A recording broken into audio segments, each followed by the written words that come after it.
now in the second session of the Latin American Colloquium 2021 session, and I'm really excited of having this wonderful group of presenters. The two sessions in the morning were really exciting. We have so much information to learn, you know, in many different topics, and this is just like that. It's going to be exciting to looking forward to the presentations. So let's begin. I just want to remind everybody that you are going to have 15 minutes max. So I'm going to use my little card, and also you know, maybe send you a text messages, you know, in the chat. So to remind you, 1 minute, and just so everybody, you know, gets the timing, and we have also some opportunities to ask questions, you know, and enjoy your work. So let's begin with Alex. Alex is a faculty member, full-time faculty member, associate professor at St. Peter's University at the Department of Sociology, and he specializes in working with undocumented workers, health issues, social issues, migration. So we are excited to listen to his presentation entitled "When Core Communities Get Complicated, the Dynamics of a Hyper Pan-Latinx Community." So welcome, Alex Trillo. We're ready to hear you. Thank you. And is it okay for me to share the screen? Yes, please, go ahead. Okay, let me just give you my not so great, but I'm sure a little bit helpful PowerPoint.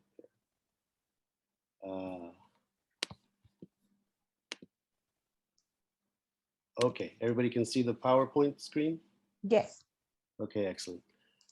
So the title I gave earlier was a little bit cheeky, but where we're at now is we're calling this Bergen Line Avenue from Havana on the Hudson to Hyperpan Latin Core Community. And the core community idea, I'll explain that in just a second, but just to give you some context for where this was coming from, I think a lot about residential segregation. I study residential segregation quantitatively, measuring more or less how much Latinxes have moved into new places and whether they're being evenly dispersed through those places or living in segregated spaces across the US and here in New Jersey. In that sense, though, I also have come to try to appreciate, right, some of the ways that folks live and try to carve out meaningful lives and doing things that bring degrees of happiness, of fulfillment, and so forth. And so I got kind of attached to this idea of what some folks call Latinx core communities. A quick definition refers to the imprinting of a community and its culture onto the physical neighborhood space, which is a necessary requirement for such communities to become a core community for an ethno-racial group. Space is marked by a living language of culture and commerce and becomes imbued with the home country's spiritual and emotional energy in an attempt to transfer the original identity of the migrant from their homeland, helping to construct a new imaginary one. Of course, much of what makes a neighborhood a core community is the physical presence of small businesses that sell mangoes and coconuts and not only create the tropicalized illusion, but concretize the presence of sellers and buyers manifesting the community's flavor. But the work of creating such a core community is located in the constructing of a collective identity. Okay, just there's one more part I want to. Now, this core community idea has mainly been written about with respect to Puerto Rican communities in New York, mainly Spanish Harlem. And so the descriptor I'll finish with is, while the Puerto Rican population remains the overwhelming majority of Latinos or Latinxes in the neighborhood, the number of Mexicans, now 9.5%, Dominicans and other foreign-born Latinx populations have grown significantly since the 1990s. As such, we see a change in who comprises the Latino population over the last 2 decades. Thus, the question becomes, what does this mean for El Barrio and as a Latino representational space, right? So what's happening here is that we get a sense of what a core community is, but then we are sort of also realizing that a core community is, the idea has been constructed around rather single group neighborhoods, right? Or single group neighborhoods where there might be one or two others in very small numbers. And if you were to read further, it's also against the backdrop of gentrification, which of course in Harlem and the Lower East Side, this is a very significant thing that neighborhoods like these are competing with. So the neighborhood is changing in terms of the Latinx populations. The neighborhood is changing also in terms of gentrification, right?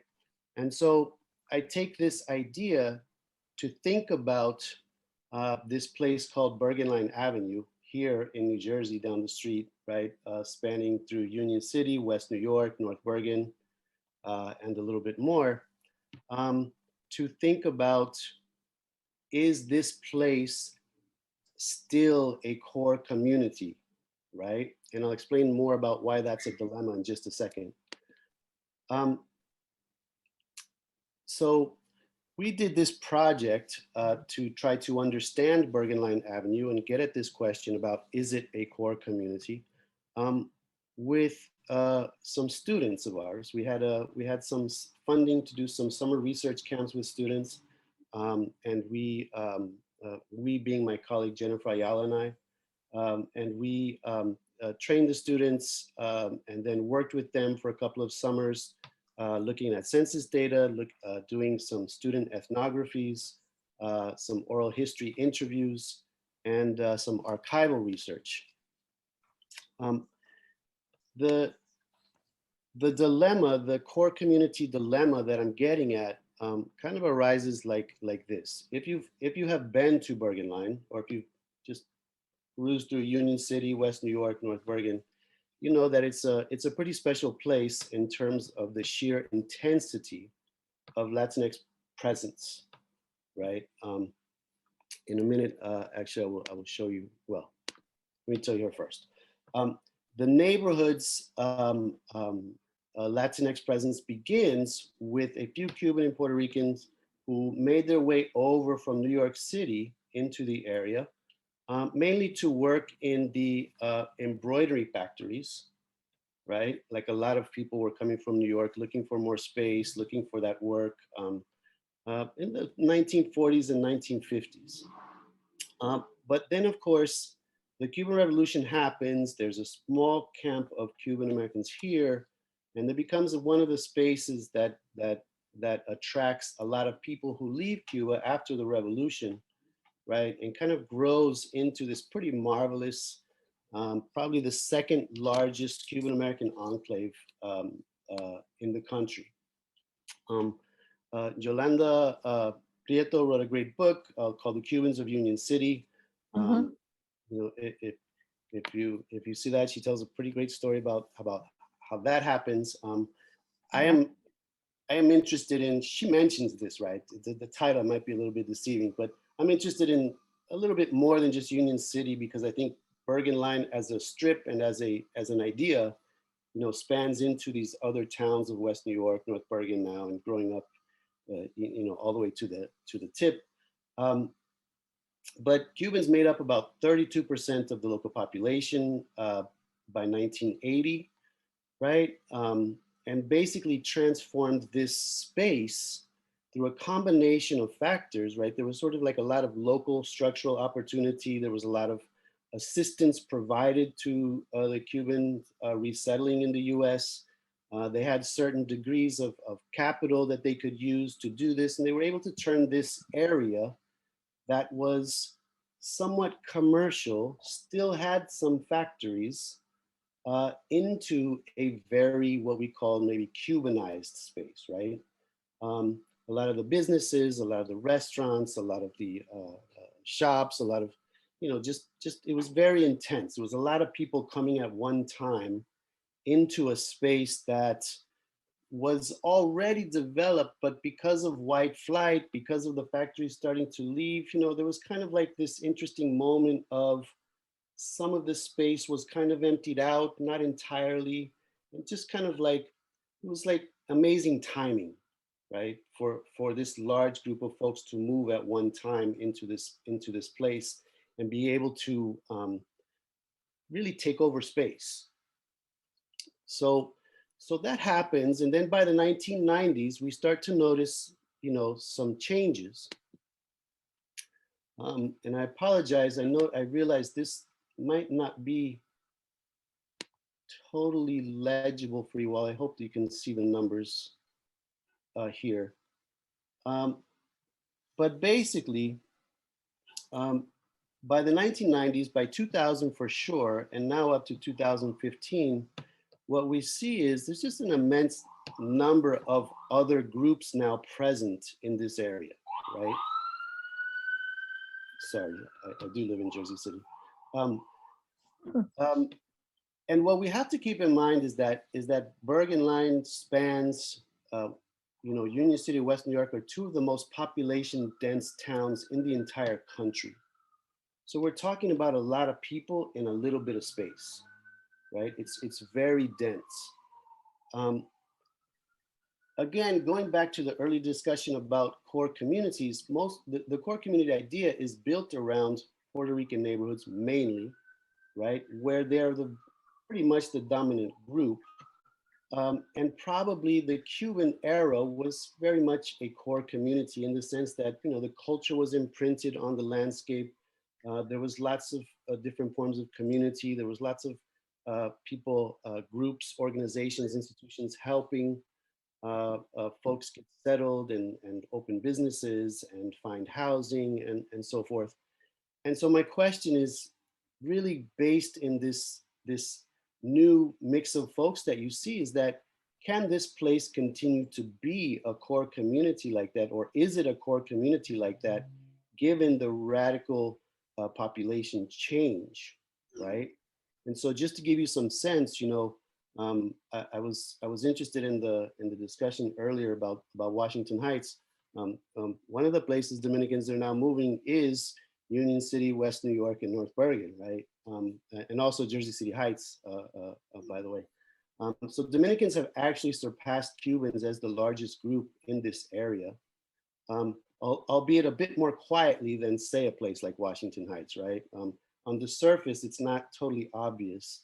Um, but the bigger picture that I'm interested in here is that if you look, it's a pretty large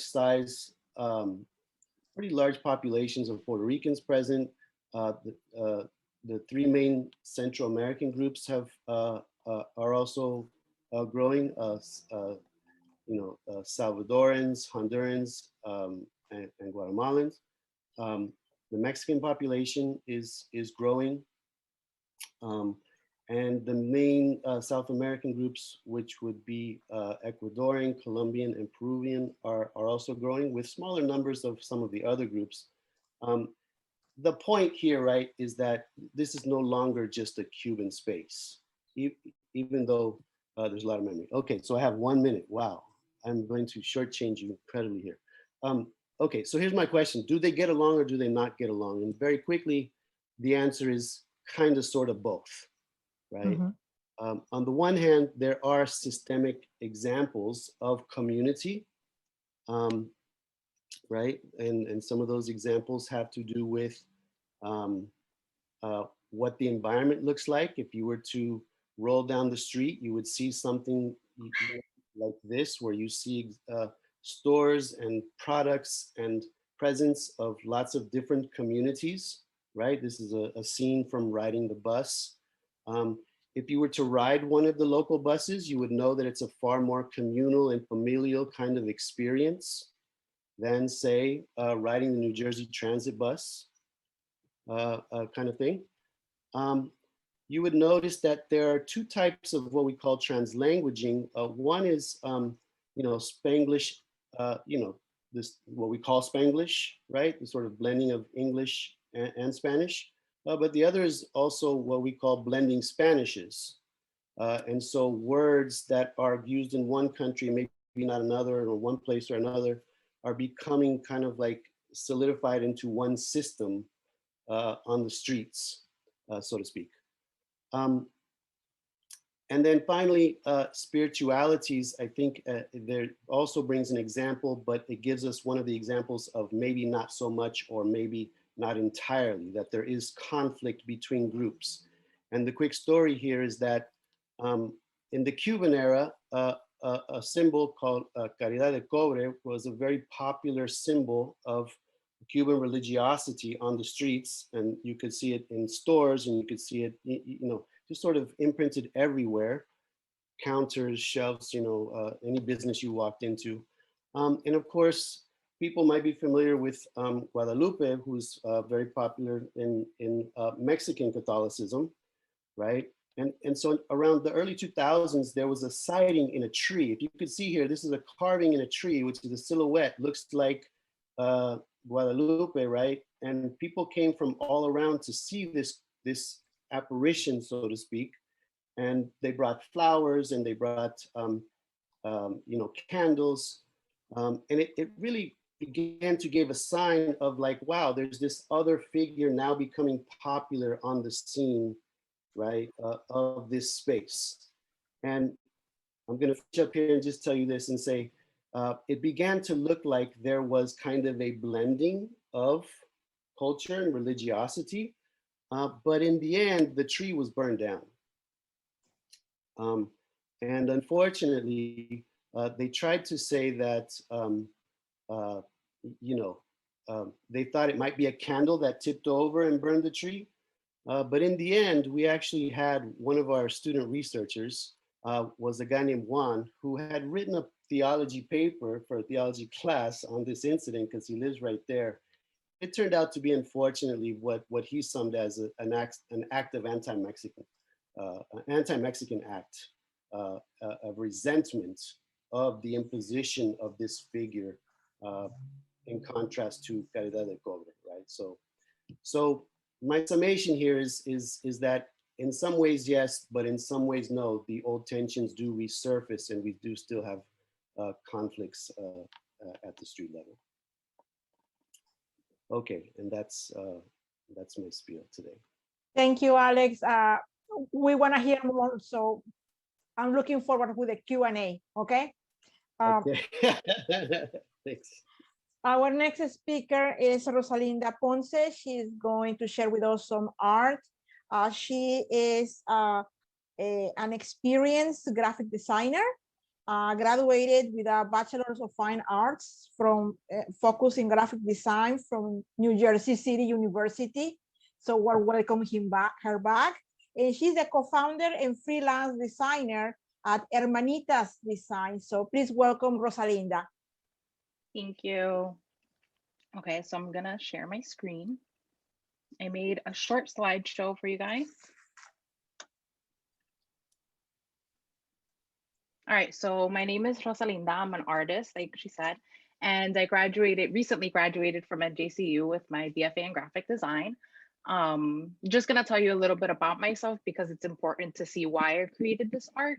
So I was born in Hudson County, born and raised in Hudson County. My mother is from Cuba, my dad is from Guatemala, and a lot of this art, I've done a paper on it, I've done art on it. I mostly did it because I was just curious about this topic and like wondering if people felt the same way that I do.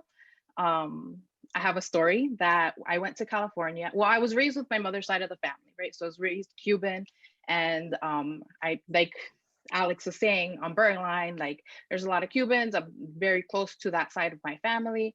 But when I got older, I connected with my dad's side of the family, and they live in California. And I went over there and I had a interesting experience where, because I wasn't eating like the same breakfast that they were eating, they were saying that I was not Hispanic enough, right? Or that I'm like una gringa because I didn't want to eat beans for breakfast that I'm used to having, like, you know, pan y croquetas for breakfast, right? So it's like just a disconnect from that side of my family and being questioned on whether I was Hispanic enough. So, you know, I wanted to do research to see how many people felt the same way. So I created an infographic. What do you call a US born citizen that is Latino, right? Because I was born here, and I do consider myself, you know, Hispanic, and I do um, connect with my Cuban culture more than I do with my, you know, Guatemalan culture. So I'll just get into what I created in the poster. So what is the difference, right? So do you call yourself Spanish? Do you call yourself Hispanic? Do you call yourself Latino, right? So I took a class with Dr. B and I learned that there's a difference between all three of these, right? So saying you're Latino is a person from who is from, you know, below the US, right? So anything under there in the Caribbean, right? Hispanic is you're mainly um, it has to do with your culture, right? So you're connected to your Hispanic culture, and it's from like a Spanish speaking country, from my understanding. And then Spanish is a language, right? Or meaning you're from Spain. So there's a difference in when you're, you know, identifying with yourself, you know, trying to learn which one I would identify with more. I was interested in learning like the population of, like, you know, the US, like what are people identifying themselves as, right? So I learned that a lot of people, there, it's mixed, right? Like, so I have this question, I'm so curious to see if people are relating to me or not. And like within all this research that I'm finding that, okay, so you have different categories, right? So if you were born in your country, like say as my mother, you would identify yourself as Hispanic, right? But then there's people that are here in the US, like myself, and they have, like, my parents were born in their, you know, native countries. They, you know, I consider myself Hispanic as well. But then there's other people who are also born in the US and they don't speak any Spanish and they're not really connected to their, you know, culture, so they don't really categorize themselves as Hispanic, they're categorizing themselves as US American, right? Um, Language. One of my big things in my research, I was trying to see if um, do you need language to be a part of your culture, right? So I have a nephew and niece and they don't really speak language, right? It's been lost along the way, right? My mother only spoke Spanish when I was younger. I was one of the ones that went to school, and like, you know, within speaking in school English, I was able to bring that back to my mom. She learned English in that way because we're, you know, having conversations and she has to learn how I'm adapting in school and these things like that, right? So now it's the next generation, they're already just speaking English, right? So it's a little bit of a tough communication between, like, you know, my mom and the kids, or like things like that. So I was seeing that people, most Hispanics saying they speak Spanish, but that you're not necessarily considered Spanish, right? So I've had instances where, like, you know, again, referencing back to the trip that I had in California, the way I spoke Spanish was not considered Spanish enough because it wasn't speaking the way that they spoke in their, you know, native culture. So the whole thing just has to do with identity, right? Like, are you connected to, like, how do you consider yourself Hispanic or Spanish, or like what things are you bringing onto your culture, and like what's important to pass along, right? Because there's things that my mom taught me, like for instance, Good Friday, right? On Good Friday, my mom was like, you can't do anything, right? Like it was, we had to go to church every Sunday, and like we couldn't hear music, you couldn't clean, you couldn't do anything like that. And that's how I was brought up. And now my nephew and my niece, they're thinking like, oh, it's Good Friday, I just have the day off, because these things weren't translated to them, right? So it's a little bit of a disconnect, and trying to see like what things from your culture you're bringing into the, you know, the new generation, and like how people are identifying with themselves, and like what things are getting lost in like translation, you know. When I had done this poster, it was, I think, when I graduated in 2019. So I was interested in seeing, like, you know, the voting and how that would turn out, and like how many people are registered to vote. So I just did a little, you know, update research to see, because when I did the poster, it said that 13% of people would be eligible to vote and would be registered to vote. And then with this past election, it showed that it was up 7.4%. So I thought that was interesting. And then, yeah, that's it. Just a little breakdown of the poster and like the experiences I had and just my curiosity and like trying to find out all this information. I didn't really find a definitive answer. And I feel like people were just all over the map and there was no real, like, I couldn't really find an answer for this. So I couldn't really find like what people were connecting with and what was important to bring on like for somebody else's culture. And, you know, it was just very mixed. But I would love to hear what everybody else, like how they would identify and how they feel, you know, like that's the main reason why I created this art, just so that I can have like conversations with other people and like not only bring awareness to say that like everything is mixed all over the map, but also just open up that conversation because I don't think I'm the only one that feels like, hey, I was born in the US, but like I'm being challenged on how Hispanic I can be and things like that. So thank you. Thank you, Rosalinda. So now we can begin the Q&A session. And as you notice, the two presentations, we have another one, but that one couldn't make it. And they are related, you know, a lot, language, geography, placemaking, identity. So the floor is open for questions to our presenters. You can write your questions in the chat as well.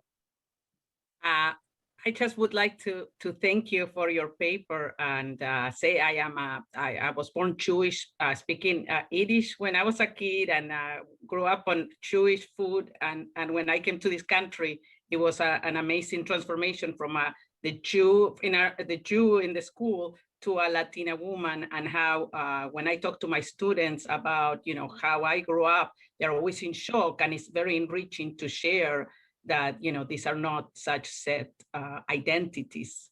And I think it's great, and I hope all students can write about this and share their experiences.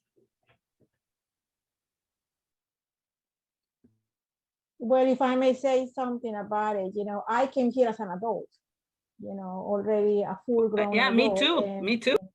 I never thought about the idea of being called anything but Mexican, because that's how I grew up. So for me, coming into the United States and having these other labels, you know, used to identify what I am, has been challenging. I reject the notions of Hispanic and Latino. I think this is my personal opinion, they are a lazy way to really try to define such a wonderful mixture of people and cultures and identities and traditions, perhaps useful for the census takers, but not useful when we start thinking about, you know, the dynamics that really represent each one of the cultures that are here in the United States.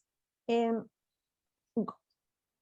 sort of linking this with Alex, you know, I've been in Union and I read the book about Union, the Cubans from Union. So I was so really amazed of, you know, learning about, you know, how old that population is.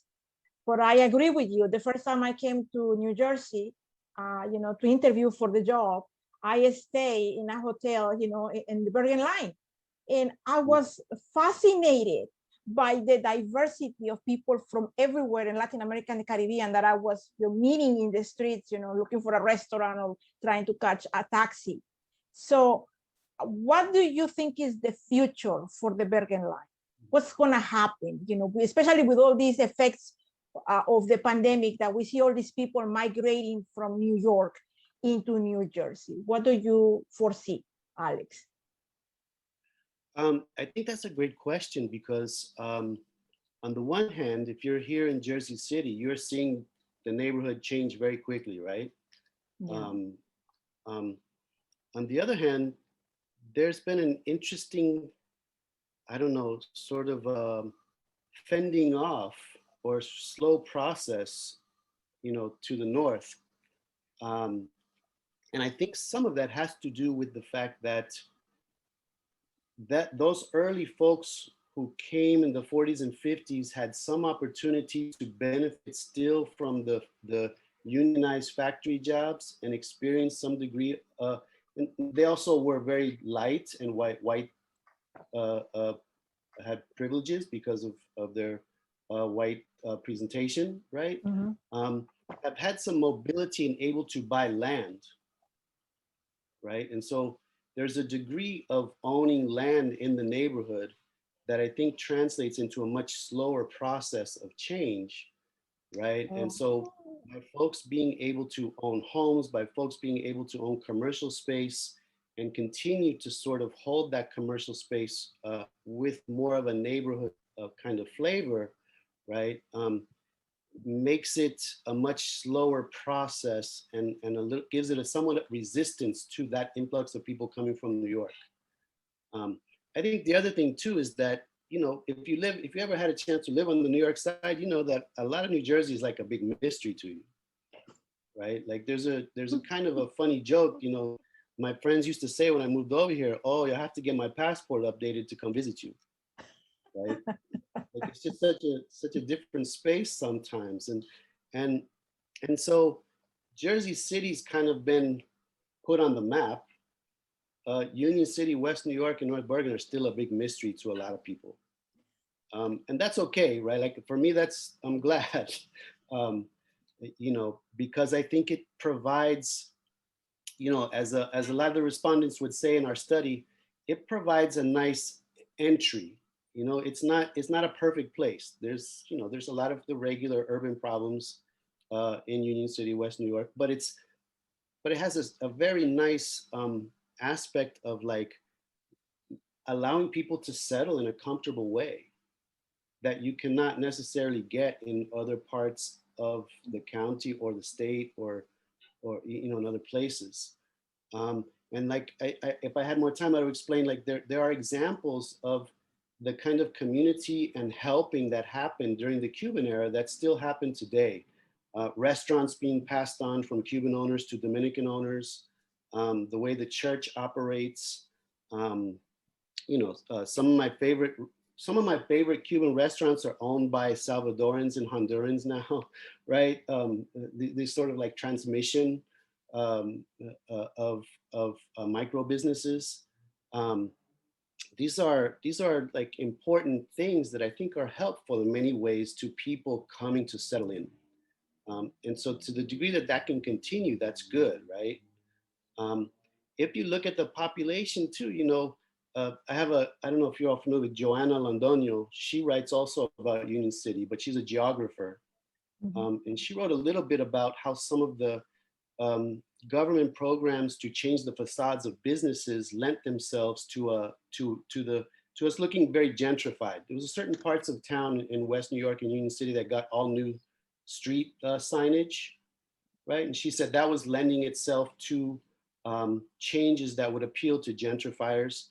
And unfortunately, the 2008 crisis killed those programs, um, Yeah. right? And left it kind of with its original, you know, more originality.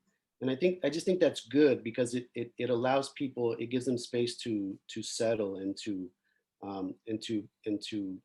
get some degree of footing and comfort in the US before you launch to other places, which by the way, we're also seeing. People are leaving Bergen Line to like Bergen County, to like, you know, more outer places. Um, but Bergen Line still is kind of that launching pad where people can come and they can get settled and they get help, right?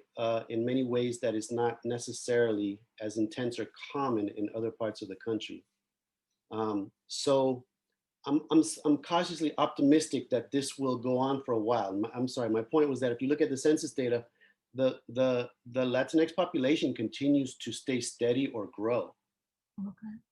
right? And so we're not yet seeing a decrease. In fact, any changes are to actually more Muslim folks, right? And so it's not like the white population is, you know, gentrified. White gentrified population is not growing rapidly in these areas, and any changes are actually folks from the Middle East, which is super interesting.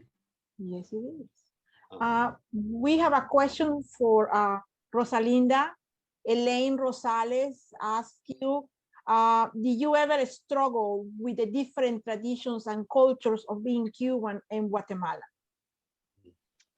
Um, I think not really, because I was, like I said, I grew up with my Cuban side of the family. So like I'm used to all those traditions more than I am my Guatemalan side. Like I'm more connected with my Cuban side than I'm with my Guatemalan side. So yeah, like I mean, I did struggle when I went to California and they're telling me like these certain customs and things that they did, like it's new to me. So it was a question of like, how Hispanic are you because you don't know these things? But it's like, okay, I could tell you everything about my Cuban culture, you know? So it's a little bit of a struggle, I would say. Yeah. I have a Irma? question. Yeah, I have a question for Rosalinda as well. Thank you for your paper. So you mentioned the three main categories, how people often identify themselves, right? Yeah. Spanish, Latino, and Hispanic.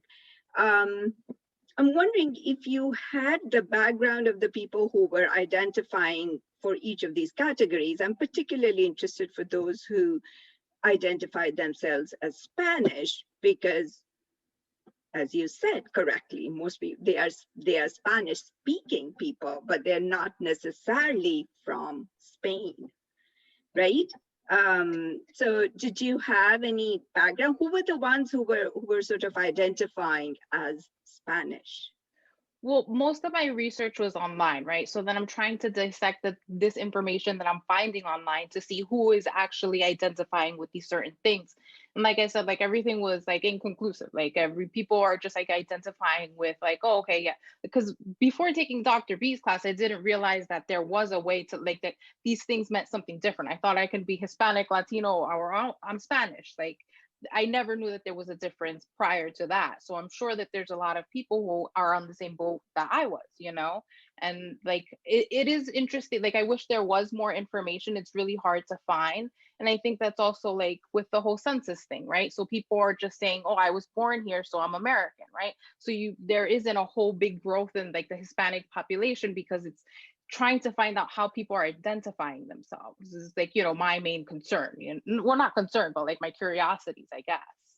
So I think Yeah. everything is just a matter of like people finding out what their identity really is. Right. That's very true, especially when you self-identify in this country, unlike some other countries where you are identified by the government or whatever, right? And you have a particular category that you're supposed to fit into. I'm always curious when people, particularly people from, let's say, Mexico or of Mexican origin, say, I'm Spanish. So and I guess that was part of my question here, that speaking a language does not necessarily mean that you are from that country. So Virginia had specifically said earlier that, you know, she found it really weird when or odd or problematic when she came here and was told that, or at least gathered that you're either Latino or Hispanic or whatever, but not necessarily Mexican. At one time they used to call, you know, also say Chicano. I don't know if that's something that is popular anymore, the Mexican Americans. But anyway, I don't want to take too much of your time, but I would be interested in connecting with you offline. I've asked David to send me your information and we'll chat more. Rosalinda, thank you. Sure. No problem. Thank you. If I may add, you know, to what Irma was saying, you know, I think your work, Rosalinda, is important. We need to educate the population as to understand, you know, and be able to build their identities in an informed manner instead of the confusion that has been generated, particularly when, like, you are lucky enough to have a mixed ancestry. You know, how you grasp all these identities to build one, and then why are you at the end of the line, you know? Because it's relevant for representation, for economics, for politics, for everything we are as a population. But a lot of the Hispano, Latino, Spanish, Mexican, Dominican, you do the list, it's so confusing. It's a muddy water in which we live, you know, and unfortunately, it's something that we need more people like you to start, you know, in a graphic, easy way for people to learn and to understand, you know, how they can identify themselves. Yeah, I do feel like it's hard to like put myself into a category, and then like I know also, like, you know, back to Dr. B's class, like he had mentioned like Latinx, like would you consider yourself that? And I feel like that's like more new age, so I feel like, yeah, I couldn't identify as that because it's something new, right? So something new where you can be a US born, you have these Spanish parents, and you are adapting these cultures, and I feel like it's evolving into something that's a new category, I would say, right? Like it's not just like being like, you say Latina and people are like, oh, so exactly where are you from? And like you get challenged on these things, right? So like I feel like bringing in a new word would like, you know, make people feel more comfortable to self-identify in that way. But I'm not sure. Like it's just all curiosities and like thoughts that I have, you know. And anybody else a question? I see that Eldry had a question. Eldry, do you want to speak? Eldry's good at speaking. Do you want to speak your question? Oh, hi. I have my question. It was basically like if you ever had to experience the fact that you had to prove your Latinidad like to other people, and just because you just have Cuban and have Guatemalan. For sure, all the time. Like there's things that, like I say in Spanish, that I like botch up a little, and it's like, oh, you botched it up, like you're not Hispanic, you're not Spanish enough. And there's always being challenged on things like that, right? So, and then it's also like when I back to my story when I went to California, right? So I'm like, oh, I like bread and croquetas, and they feel like that's a watered down way of being Spanish, right? Or Hispanic, right? So you're doing these things because you were raised in this certain way, and you know it's from America, so it's watered down, and there's no way that you can really connect with your culture, because I've never been to Cuba, I've never been to Guatemala, right? So because I was born here, it makes people think that it's just, you know, a lessened version of being a part of a culture, which is, you know, an insane concept to me. That's interesting. Eric, do you have a question? Yes, hello, I'm sorry. Yes, I don't know. How you doing, everybody? I have a question for Rosalinda. Yeah. So my question was, is that when you got into more touch with your Guatemalan side, when you went to experience, from the experience that you had in California, did you find yourself like, you know, just naturally like doing some of the things that your Guatemalan side of the family used to do, but like, you know, like just naturally, or no? Because I'm saying like I had kind of had like a similar experience with my dad's side of the family as well. Like I grew up Ecuadorian, but like I always had my dad in my life, and he's Puerto Rican. I always tell everybody, you know, I'm an Ecuadorian, so like, you know, I look like my dad. I act like my dad apparently. And then like when I was getting older and I, you know, started connecting more with my dad's side of the family, like I could see myself. I was like, oh, like I always done this all my life. Like, have you ever experienced something like that? I mean, I think the main thing that was a concern when I went over there was like the food and like what I chose to eat and what I didn't choose to eat.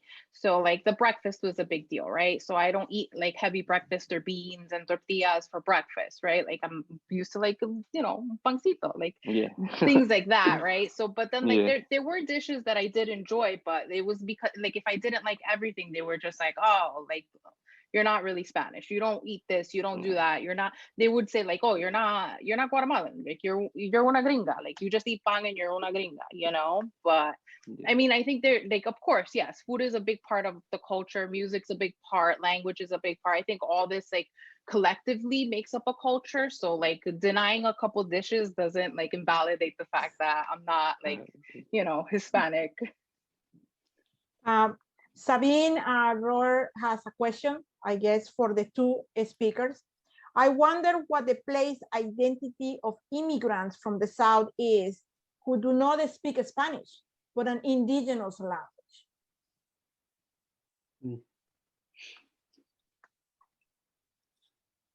Alex, Rosalinda, it's for the two of you. I think it's I think people feel out of place, right? So you don't speak a language. I think a language is a big part, right? So this is innate, like you're able to communicate with people, right? So this is how you're being able to be introduced to different kinds of cultures. So I think somebody that is only speaking Spanish and they're like, you know, in the US and they don't really speak Spanish or speak English, there is like a little bit of disconnect. And I can see that how people can feel like, you know, out of place. But I mean, Alex, what do you see in the landscape? Do we have people that speak Maya or Nahuatl or all these indigenous languages in the area that you are studying? So this is Anna. interesting. I don't see overtly other than Spanish languages on the landscape. You know, and that's something that we want to think about a little more carefully, because we know by just engaging with people that the use of other languages is fairly common, especially as the Central American populations grow, right? But I don't know. I mean, maybe I don't have a good question for that with respect to Bergen line per se, but thinking about Rosalinda's conversation earlier, you know, I decided to start using the term Latinx for a couple of reasons. One was because my colleague asked me to, out of respect for the project of, like, you know, degendering the language, and respect for young folks who were wanting to use this term. I also like the X because I think it speaks to a certain unresolved ambiguity of, like, who the heck we are, right? Like it just sort of puts an ending to, like, the confusion and says, okay, we're still uncertain, so we're just going to give you this awkward X, right, as a reminder. And as you say, Rosalinda, it's kind of like, you know, it's this thing that helps speak to also, you know, I'm a lot like you. I'm like, grew up here, you know, with parents from another place kind of person, and between spaces, and there's a lot to resolve there, you know, and it's not always clear that, like, the folks who are first generation migrant totally accept us or believe us. We're always being challenged, especially New York, by the way, is a lot more challenging. LA has become more challenging over the years, but I grew up over there actually and came here as an adult, kind of the opposite of you. And in New York, it was like, you know, at every turn, people question who you are. All this is to say that I think the language question, right, for indigenous languages and language diversity within the community, you know, the X kind of captures some of that for me, that we have something to think about there, right, in terms of how that fits. And it certainly speaks to why I avoid Hispanic as a categorizer, because, you know, as I'm thinking sort of in the radical nationalism tradition of, like, you know, not wanting to be over tied to Spain and Spanish as the basis for everything. It's an important component, but the word Latino first and then Latinx later was sort of like a way of saying, hey, it's more diverse than that, including the language, right? But I think all that is to say that, yeah, we have to think very, very much about how this fits into the overall, you know, scene, in terms of, like, who Latinos or Latinxes are, because there's a lot of folks who don't speak Spanish, or they speak both languages and they use both. Like I'm commonly around people who will be, like, talking to me in Spanish and turn around and answer the phone in a variation of an indigenous, you know, language that I can tell is mixed with Spanish. And, you know, he'll hang up the phone and say, "Did you understand me?" You know, kind of, it's very common. It's still very, yes, you know, regular. And their parents don't necessarily know Spanish all the time, right? So there's still, like, a presence of some folks in those spaces who don't totally know Spanish. So it's unfair to assume that that's what they're operating in, as yes. well. Um, Valeria, you have a question? Yes. Yes, I'm sorry. It's for Rosalinda. I was wondering, in after she went to visit her other side of the family, sorry, did she feel like she had to fit with them? She had to learn more about the culture, did you feel like you had to push yourself to learn more Spanish, or like the Spanish that they speak, or learn more about the country? I think it has to do a lot with Audrey's question before. I mean, I think like when I first went over there, I did like it made me think because I have never really thought about that before, right? Like I had never been questioned so heavily. Like, my dad also like, we lived in Jersey, and he also like he feels he's more Cuban than he is Guatemalan because he was raised here. He enjoys these things, but he goes over there and he enjoys like the things that they do as well, right? So it was never really like pressed for him to like, teach me all these things about his culture, right? So like there's a lot of things that I don't know about it, but like I don't feel like I don't really feel connected to it because I wasn't really raised there. And then like going over there and having that experience, I don't really feel like I was accepted into like their culture, I guess, but I will still like I've tailored my answer and how I like when people are like, where are you from? I say my mother's from Cuba, my dad's from Guatemala, right? Because if I say, oh, I'm Cuban and Guatemalan, people are like, oh, but were you born there? Or like things like that. So I tailor the way that I answer things and like make sure that I make it known that I was born here and people, know that my mom is Cuban and my dad's Guatemalan and, I was raised on my Cuban side of the family, so I don't know if that really answers the question. Can I just add something that I always question my students about? I am always amazed by how kids that are born in this country, they are American. When I ask my students, they're like, I'm Ecuadorian, or I'm Salvadorian, or I'm, Dominican.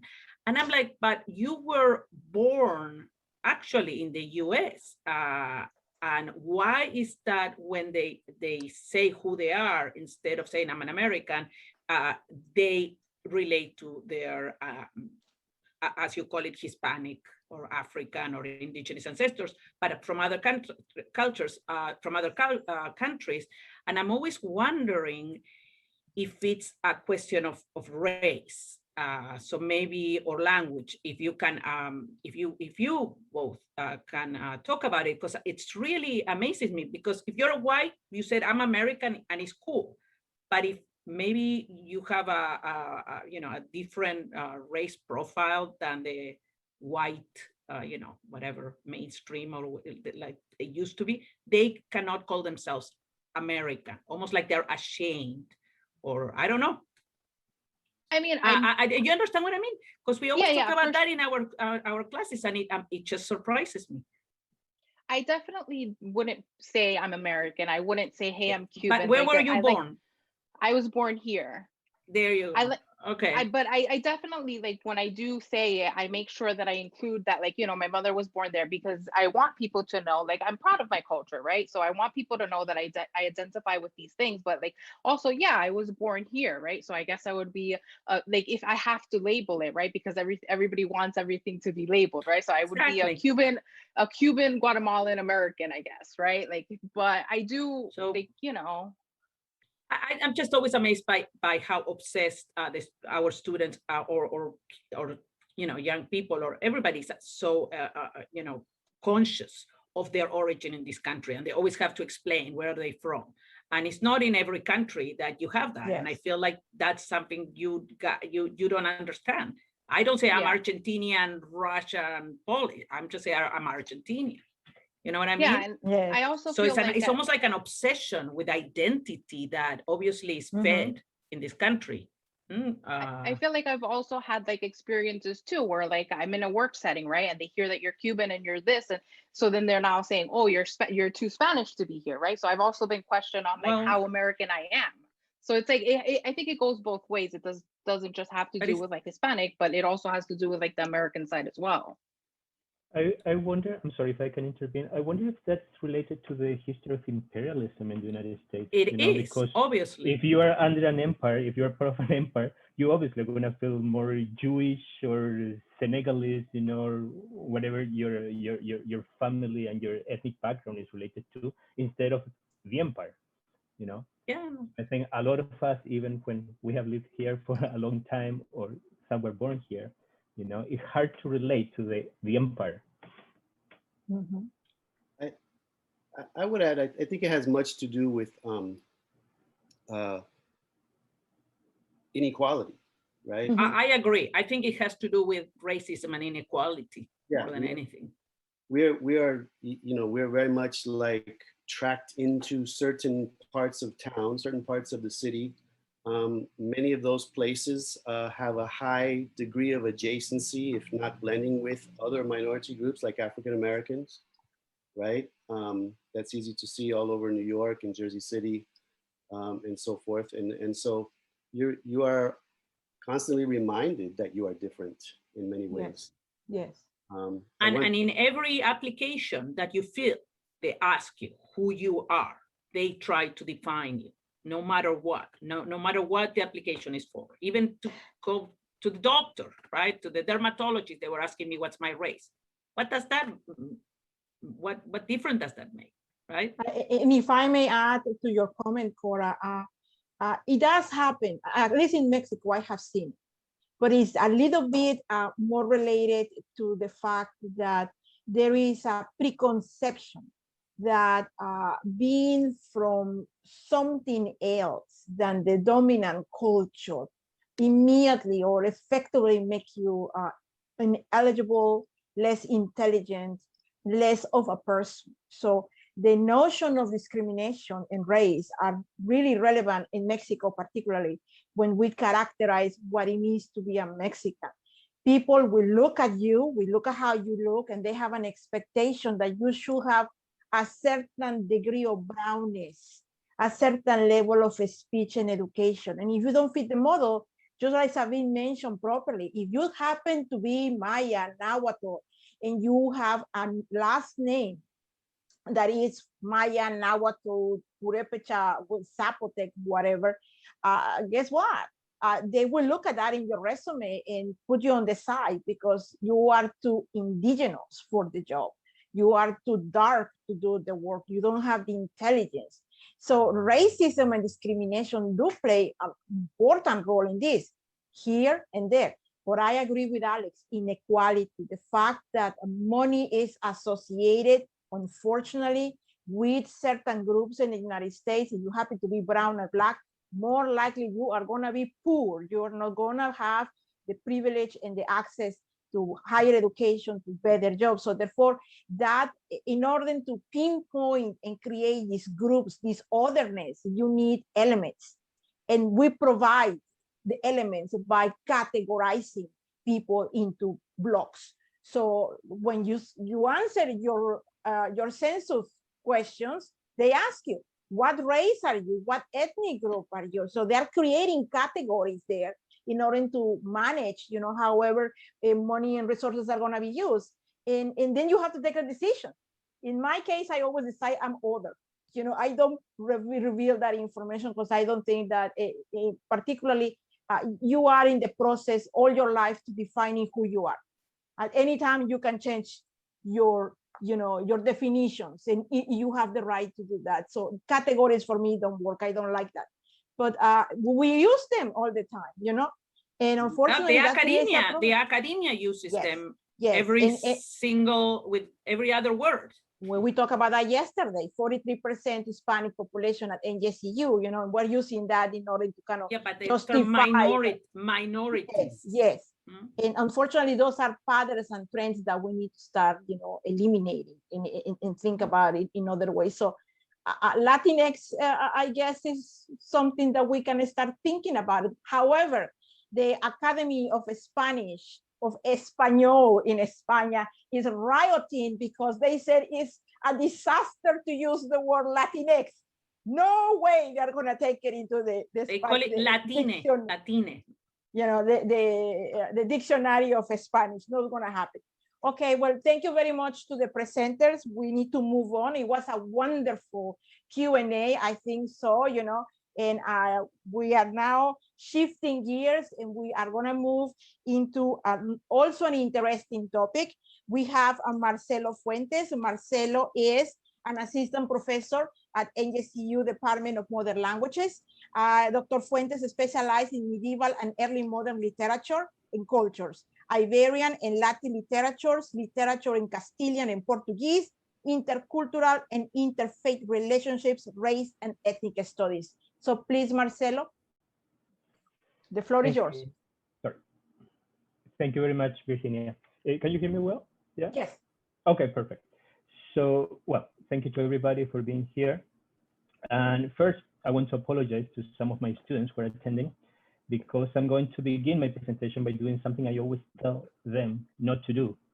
And that is, I will go off on a tangent for several minutes before addressing my real subject, the letters of discovery by Columbus and Camino. But this apparent digression will be fundamental to understand why racism and imperialism are together in the title of my presentation, and why I talk about the racism of imperialism, but I could also talk about the imperialism of racism, and the order of these factors would not alter the product. By the way, this is also very connected to the discussion that we were just having. So, as Virginia just said, I specialize in medieval and early modern studies. And there are many, many scholars who don't agree with talking about racism before modernity. According to the criteria that some of them use, many think you should not use the term racism before the 16th century, but others put a similar limit in the 17th, 18th, or even 19th century. So normally, the problem is simply that each of these scholars is using a super specific definition of racism that is impossible to apply before certain events or institutions, such as the Atlantic slave trade or modern scientific attempts to classify races. However, there is no reason to limit the concept by tying it up to specific examples of racism, which can produce some pretty uninteresting and even dishonest conclusions, in my opinion. Similar to, for example, when Latin Americans deny racism in their societies just because it does not look like racism in the US. Instead, I think it is better to widen the concept and make it as inclusive as possible, because I believe that historical parallelisms and connections between different contexts are always thought-provoking and often very, very enlightening. So, for this presentation, I will be using a definition of racism that is wide enough to include medieval, early modern, and even contemporary expressions of it. We could say, for example, with Geraldine Heng, that race is one of the primary names we have to demarcate human beings through differences among humans that are selectively essentialized as absolute and fundamental in order to distribute positions and powers differentially to human groups. And racism would be the belief in those essential demarcations among humans and the practice of using them to distribute those positions and that power. So here, the intentionality of racial classifications is crucial. Races and racism are not really about acknowledging difference, which our senses and brains naturally and logically do. We cannot not notice that we have different colors of skin or textures of hair. But what races and racism are really about is the distribution of power in relation to those differences. And this is important to say that it is a completely artificial and cultural process. And we can see this from historical examples, for example, the contempt of some medieval Muslim authors, such as Ibn Khaldun, for both Africans who were too dark and Northern Europeans who were too pale, both groups considered by them as equally unattractive and barbaric. So because of this intrinsic connection between racism and distribution of power, a wide definition of racism becomes especially illuminating when addressing issues of colonialism and imperialism. And for this presentation, I have chosen the first letters written by Christian Europeans on the indigenous peoples from the Caribbean and Brazil, not only because of their striking similarities when describing the physical and psychological features of those natives, but because they connect so well to those Europeans' missions of colonization and empire building. So in theory, these two texts should be very different, and they indeed are very different in some formal aspects. Christopher Columbus is writing to the Catholic monarchs of Spain and also to other important people from the court, such as the treasurer. as a way not to only communicate his discovery, but also to continue obtaining financial support for his next colonial endeavors. Because of this, Columbus's letter is a carefully constructed, very well organized text whose propagandistic value was immediately appreciated by Spaniards and other Europeans. The Spanish text was quickly translated to Latin and then to Italian and German, and in 4 years, between 1493 and 1497, the letter and its translations were published 17 times and sold thousands of copies. Wow. Instead, the context and fate of the letter of Pero Vaz de Caminha were very different. Caminha was the secretary and not the captain, not the leader of the Portuguese expedition. And he seemed to write his letter to his king with the main purpose of getting a pardon for his son-in-law who had been exiled. As a consequence, his narrative was clearly not planned in advance, and instead it reads like a diary in which the information later acquired sometimes contradicts what he wrote in previous days. And after Caminha's letter was received by the King of Portugal in 1500, it was archived and forgotten for several centuries until a scholar published it for the first time in 1817. So, while Columbus's letter became an international bestseller, Caminha's letter became one more lost item among hundreds of thousands in the National Archives of Portugal. However, while both letters may differ in style and fate, they share an ideology characterized by the intersections of racism and imperialism. Following the model of previous accounts on African and Asian territories by Portuguese, Spanish, and Italian explorers and chroniclers, Columbus and Caminha pay special attention to the bodies of natives, including very specific and stereotypical elements, such as skin color, hair texture, and the shape of their noses. According to Columbus, and I'm going to read here the original, but you have there the translation to English in white book font, so I hope it's easy to read.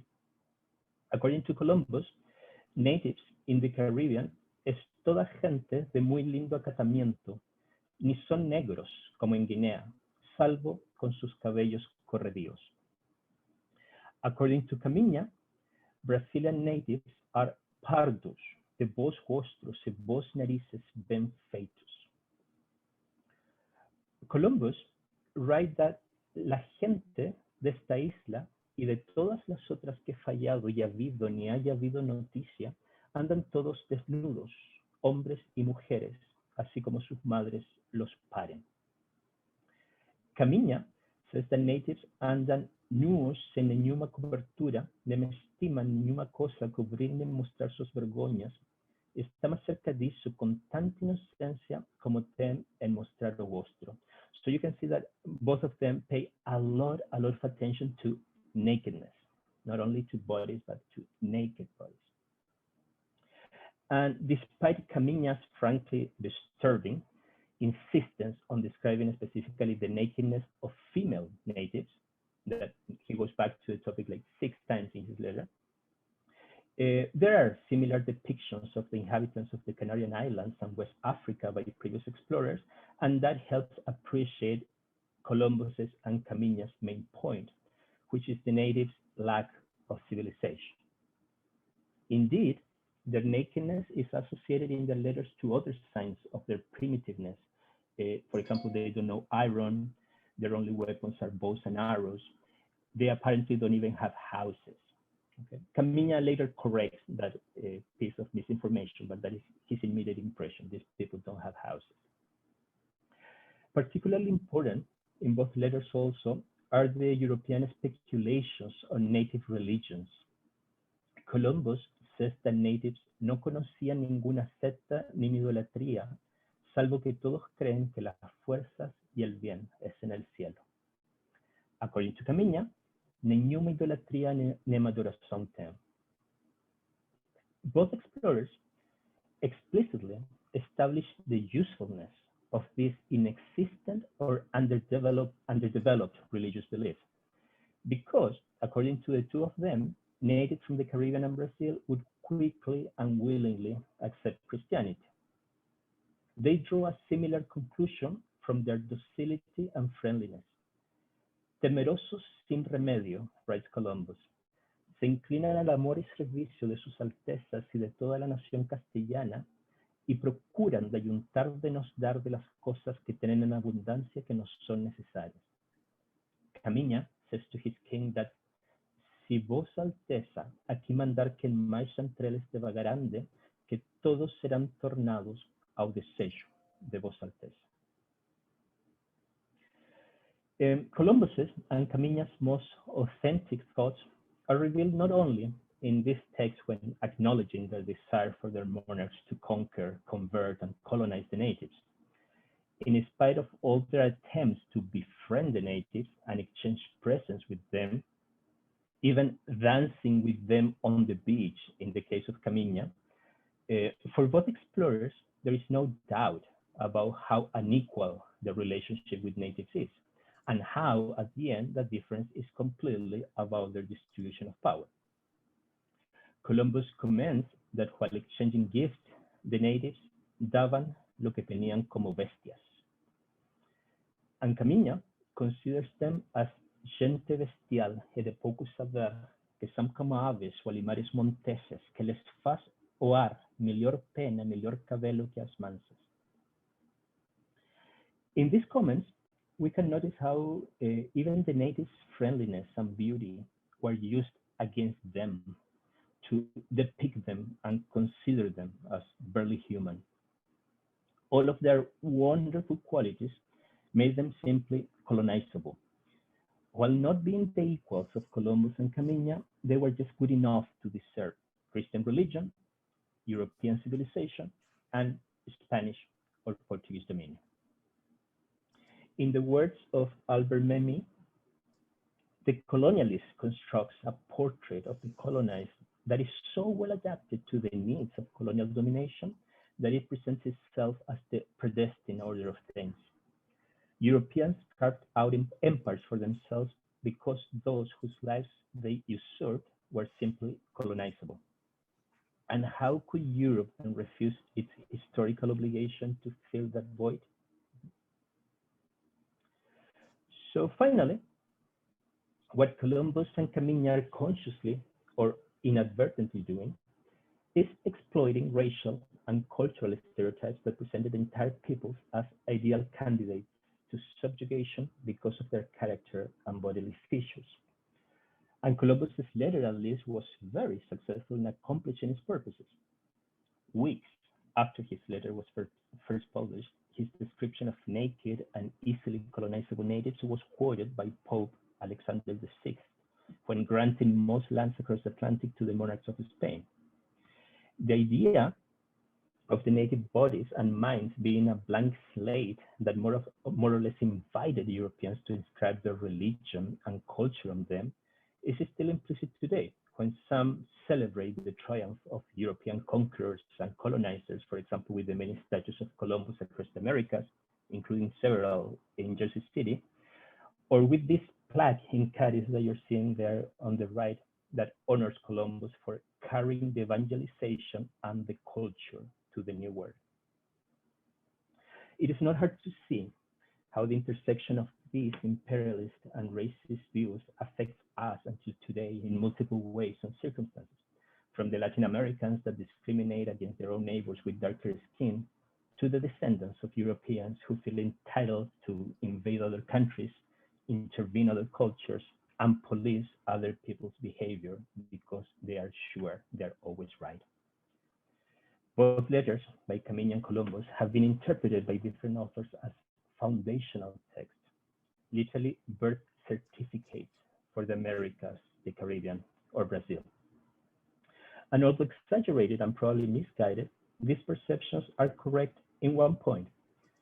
The Americas, as we understand them today, are inseparable from the effects of European and Christian supremacy, from that intrinsic connection between imperialism and racism that was brought here by explorers like Camiña or Columbus, and is still corroding our societies and destroying people's lives and dignities 530 years later.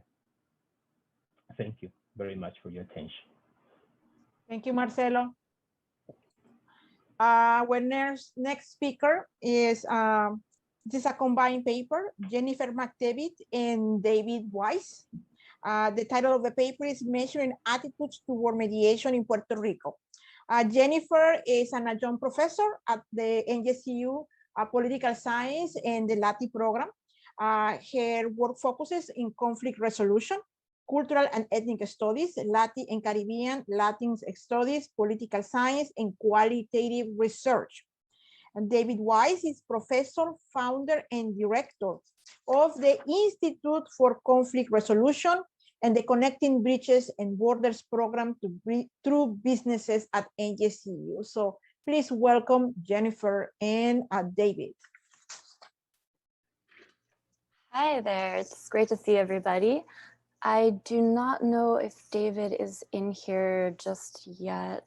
I don't think I saw his name. I don't see him. I don't see him. So okay, so it may just be me, or he might join in and jump on. He's in between classes, so he wasn't sure if he could make it for this portion, but he should be able to log in for the Q&A part.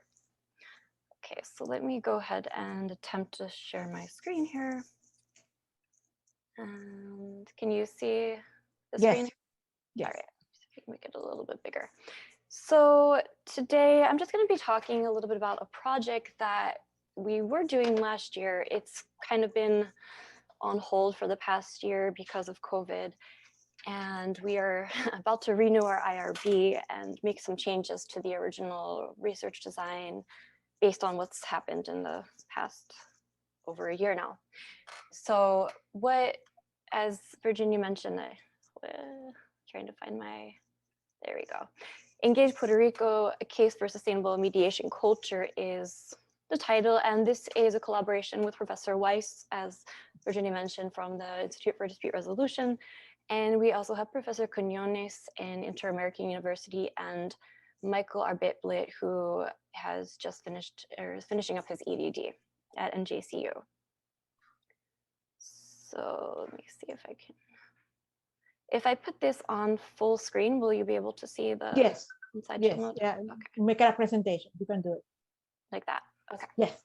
All right, perfect. I have not used Zoom in this way yet. So as I'm sure everybody knows, Puerto Rico is in the Caribbean, and we're looking at Puerto Rico as a location that is desirable to have ultimately a mediation hub. And it could serve ultimately as a hub for the greater Caribbean Basin area. Up until this point, there hasn't been much research at all regarding how people on the island feel about mediation. And a lot of people in general in the world don't fully understand what mediation is and how it can make conflict resolution better in many ways. So initially we were going to look at Puerto Rico and mediation in the context of Hurricanes Maria, Hurricane Irma. Obviously, many other things have happened now. So we have the hurricanes, the earthquakes, the virus, and just in general, conflict creates stress. When we have a conflict, whether it's an intrapersonal conflict within ourselves, between ourselves and other people, different parties, whatever level of conflict it might be, there's some level of stress that's produced from conflict. So we want to look at how we can alleviate that stress. And one of the outcomes that we hope to achieve is the concept of process efficiency. So mediation is oftentimes a much quicker process than that of litigation, because you're not necessarily being held up with the courts and the waits and all the back and forth between one counsel and the other counsel and so on. So there's a lot of reasons for that. And as you can see on the bottom here, again, with Inter-American University, we really just want to see initially what is the level of tolerance or acceptance or openness to mediation, because we can't just go somewhere and create a mediation hub if it's not going to be received well. So just again, to give a little bit more context with mediation, it's just a third party mediator, neutral person, goes in and helps guide two or more parties toward finding a resolution. Instead of, the judge with the gavel saying, okay, you get this, you get that, the mediator comes in, we speak with the people who are involved, and the two conflicting parties, they come to a solution together. It doesn't mean that everyone thinks everything is rainbows and unicorns and perfect, but the parties agree to the solution instead of a third party telling them what it is, which is also different from arbitration, whereby another third party kind of makes that decision, not a lawyer, but an arbitrator who could be a lawyer depending on cross trainings. So other things about mediation, it supports collaboration and decision making. And as I mentioned earlier, it's usually faster. Oftentimes it's cheaper, and it can be much more efficient than other formal, meaning litigation, arbitration, conflict resolution processes. And okay, so the purpose of the study is going to be, when we pick it up again, to gauge the current perceptions of people living on the island, see, do people understand it? Do they have an open mind to it? And is this a viable thing? So our research questions are whether there is a majority of the population that feels mediation is a viable process for resolving disputes, and why not that might be the case. So if it turns out that a lot of people don't quite understand it or maybe aren't open to it, we want to look at educational programs or campaigns that we can use to educate the general population about what this is and what benefits it can bring. Our methodology, it might change a bit, but it's a two-part mixed methods study, and the first part of the study is going to be based on surveys. We'll probably have to change our survey protocol a little bit, but it's going to be 14 questions closed on the Likert scale, and we'll use convenient sampling, collecting about 150 to 300 surveys. And those will all be things about, like, what was your experience like? Have you ever used mediation? Would you consider it? Would you use mediation again? Would you recommend it to somebody else? And from there, once we finish with that, we'll have a data analysis part. So this is the part of the IRB that we hadn't had approved yet because we need to get through the first part of the study. And we'll use the quantitative methods there with chi-square testing. And from this data, whatever we find, that's where we're going to kind of formulate the interview questions, because we can't know preliminarily what people feel and what we need to know without catching this initial data. So we will need to do that. And then from there, we're going to be looking at the interviews, which we're going to be conducting online. It was always going to be an online thing, so it'll probably definitely be online now. And we have some AI technology that we're going to be using, and we will be requesting that our participants allow us to record the interview so that we can look at the paralinguistic gestures and kind of code those things as we go through that phase of the data analysis. And the interviews, the idea is to have semi-structured interviews. We'll come up with a protocol. At that point, we have a working one, but we'll revise as we collect the data and analyze the quantitative data. So at this point, the vision is to possibly have a court annex mediation program. And this will allow the court system to have it in there. There isn't one now, and there are a lot of levels to this that I'm not going to get into right now, because there's the business side of things, there's interpersonal conflict. So we're starting at the court annex mediation side. And again, we're not trying to impose mediation, but we want to introduce it and hopefully have people accept that and then establish a mediation hub within that area. Let me just check, has he entered the room or no? Okay, so I can speak a little bit more. This is what I had for the PowerPoint, but we did go down to Puerto Rico a few times in 2019. We met with all of our different parties. There's a lot of people involved in here. There's a lot of long-term plans, and maybe David can speak to some of them during the Q&A. I found in my own experiences that a lot of people, again, everywhere, my mother doesn't even know what my PhD in conflict analysis and resolution is. She tells people it's mediation, what it actually isn't. So there's a lot of misunderstandings about what all these different conflict resolution kind of things are. And so one of my experiences, I was taking an Uber to the airport in San Juan, and I was just talking to the person about the project, and he was pretty much fighting with me. He's like, why would you use mediation? I mean, is it free? It's like, no, it's not necessarily free, but it can be a lot cheaper. He's like, yeah, but if you get a free person to represent your case, then you don't have to worry about money. It's like, well, mediation is also faster. It's like, well, I'd rather wait if I'm not going to pay anything. So that's just one example of someone who was just like, he really was not open to it at all. And it's like, okay, I totally understand that. It's not my place to tell you what to do. But that, and so many people that I've interacted with just don't understand it, because we're so used to the law. We go to court, the lawyer, it's upheld in the court of law, and people are worried that maybe mediation isn't as upholding. Maybe we have this third party person come to an agreement, and what if party X doesn't uphold what he or she said would be upheld? And so there are things in place. There's a Singapore Convention, internationally binding, to uphold covenants that are made within a mediation. But at the end of the day, it really comes down to educating people in Puerto Rico, all over the world, about this alternative dispute resolution. So I will end there, and hopefully when we have the Q&A, David Weiss will be in here and you guys can ask some questions about that. Thank you. Thank you, Jennifer. We do not have our other presenter still around. So it's something that we have been waiting for him. So David, do you want to start the Q&A? And maybe if Romanov shows up, we'll catch up with him at the end of the session.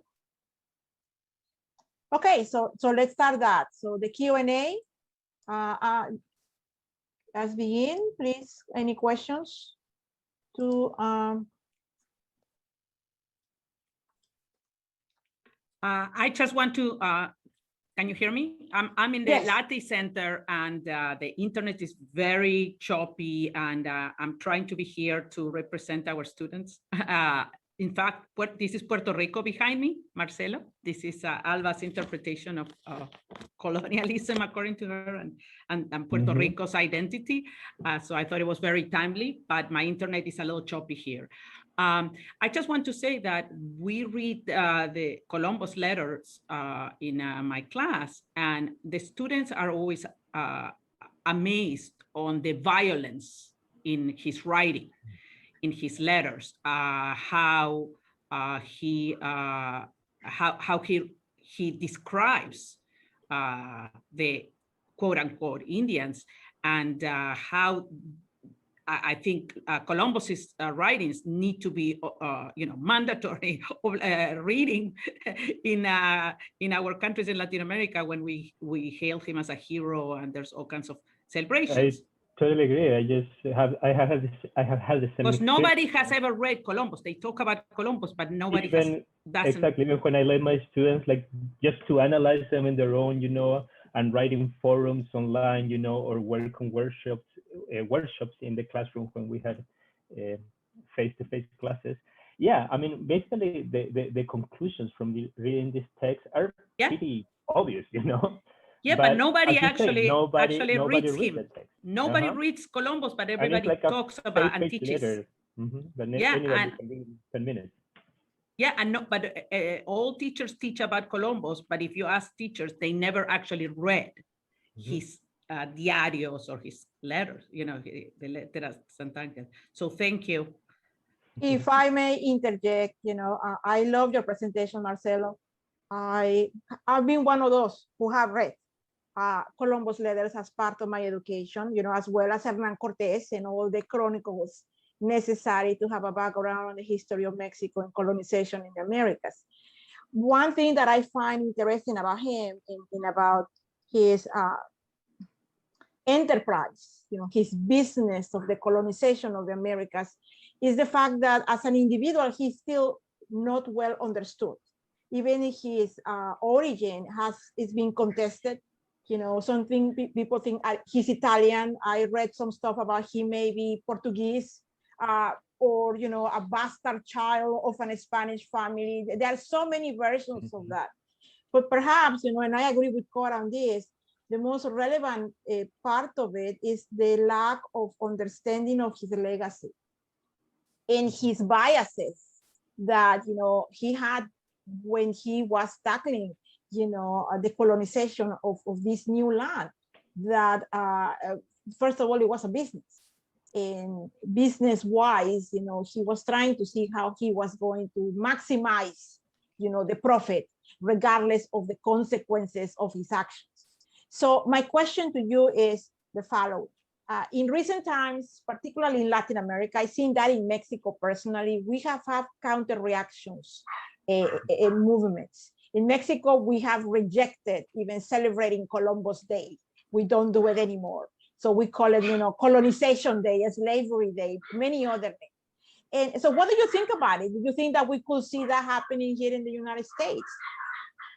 I always, precisely when touch some of these topics, my students, I always let very clear, because, for example, for my presentation, some people may conclude, that I'm like completely like anti-Columbus, and I want like to go and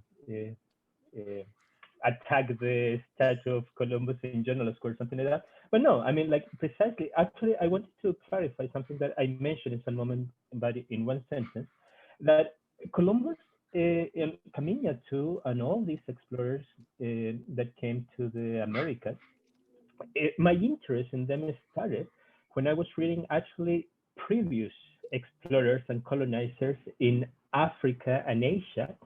Oh. And when I went back to Columbus, to reading Columbus after years, suddenly I realized, like, how is it possible? I mean, he has sentences, about the well-formed noses of the natives, or how the hair, is not curly, is straight, that are exactly the same things that Portuguese explorers emphasized about the natives from the Canarian Islands, or from different ethnic groups in Africa and Asia.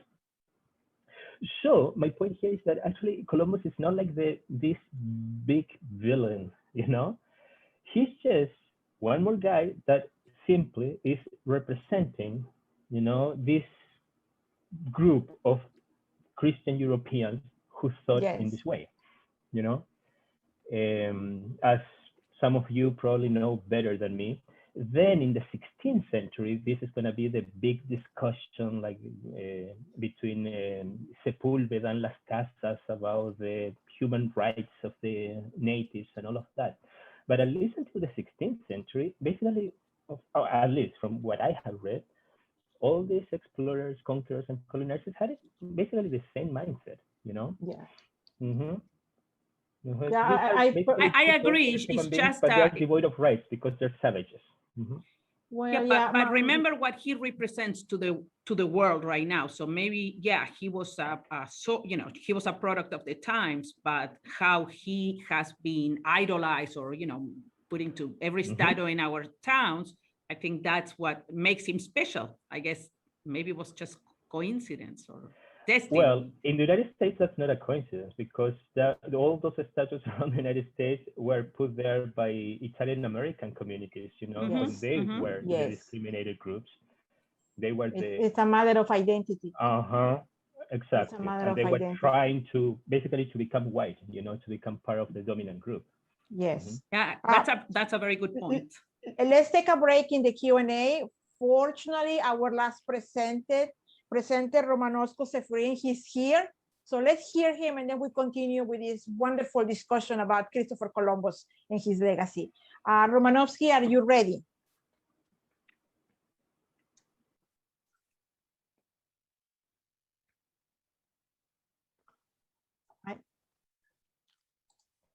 I don't hear. David, can you text him and see if he has access to the sound? Romanovsky, can you hear me?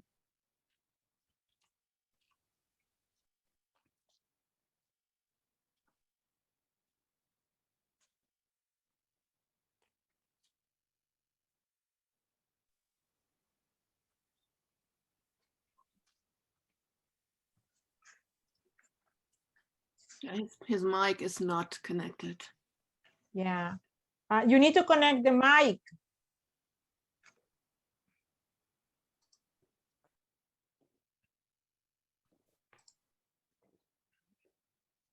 I apologize, but you know, the Zoom media is full of surprises all the time between signals, and then, you know, there is a delay in sound sometimes, you know, so we are just doing as much as we can, you know, with the resources that we have.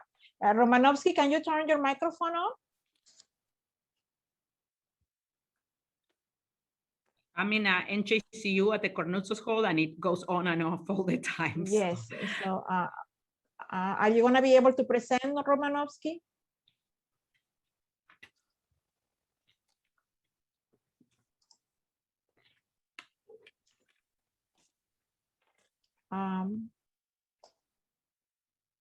So I think he's having some trouble getting the sound. So do you want to continue with the Q&A, and then I'll try to see if I can work with him to help. Okay, guys, so let's continue with the Q&A. You know, any questions for Jennifer and Marcelo, please?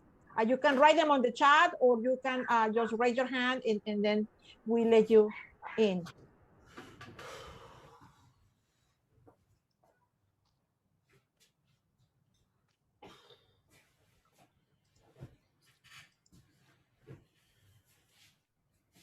So let's continue. You know, I love talking about Columbus personally. You know, in my classes, I try to do as much as I can with that.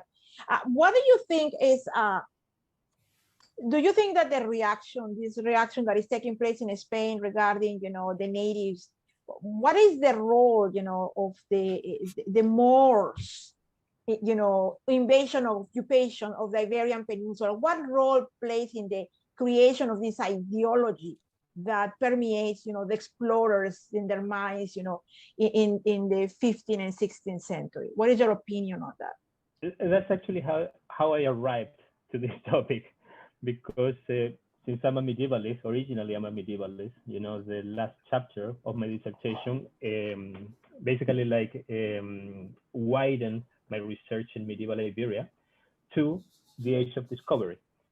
And precisely, I was analyzing some of these things, as for example, how the Spaniards and Portuguese apply to other people they find in other places, basically the same categories they applied before to Muslim and also Jewish people in the Iberian Peninsula. But especially Muslims, you know, because they have this, I mean, the case of Jewish people was kind of different, because the condemnation was more unanimous, you know. With Muslims, Christian Iberians always have this very ambivalent attitude that sometimes they admire them and they talk about that they're so beautiful and their culture is so magnificent and they imitate the way they dress, you know. Mm-hmm. But at the same time, they're the enemies. They're non-Christians, they're inferior, you know.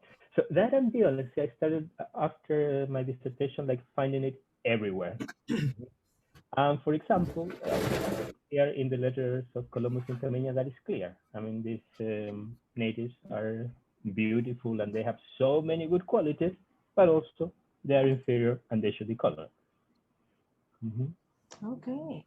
Any questions, guys, to Jennifer or Marcelo? Well, it's one of my favorite subjects, but I will let others ask, because I could be all day talking about Christopher Columbus. Is an amazing subject, and I recommend. I'm sure you read Wonderful Possessions by. Have you read that book, Marcelo? Sorry, can you repeat? Wonderful Possessions. Have you read the book? No, I haven't. Oh, I'm gonna write it down actually. It's because it also talks about this transition of Christopher Columbus from the medieval times and reading Marco Polo, right, into into growing in, transition into the Renaissance and the Age of Discovery, and how he is this writer that's combining both in a way imaginarios, right, imaginaries, and he believes in sirens, he believes in monsters, right? But then he talks about the future, mercantile, potential of America. So I think he's Columbus is well, whatever it's we will never stop discussing him, hopefully. Okay, so Romanovsky, can you hear me?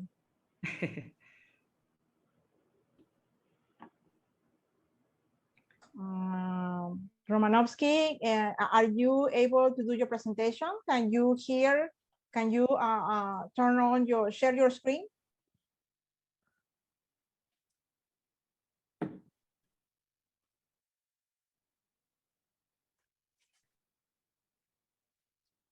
David, what do you want to do? I guess keep going with the question and answer. Okay, well, I want to make a comment to Jennifer. Jennifer, I find your project fascinating. I've been lucky enough to be several times in Puerto Rico, so I think the opportunity to do mediation is something that is a good strategy to educate the people locally. But I also know that there is a lot of mistrust in Puerto Rico and among the Puerto Rican people towards some of the any kind of policy that tries to be, or ideas that try to be introduced, you know, as when they are perceived as American, as the continent imposing them these ideas toward them. So do you and David and the group you're working with, do you have any strategies to you know, really reach the people and eliminate the mistrust? So yeah, those are definitely good points. And that's why just starting with the preliminary quantitative anonymous surveys that we're getting to distribute throughout, we have had meetings with people from various parts within the government, within the public sector, within private sectors. And we have people who are within mediation and outside of mediation, within and without of those fields, who will help to distribute the surveys. And then I think it's really going to come down to how those surveys go, and after that, the interviews, to sort of figure out what works. And we'll look at some case studies from other areas of the world where it's been successful.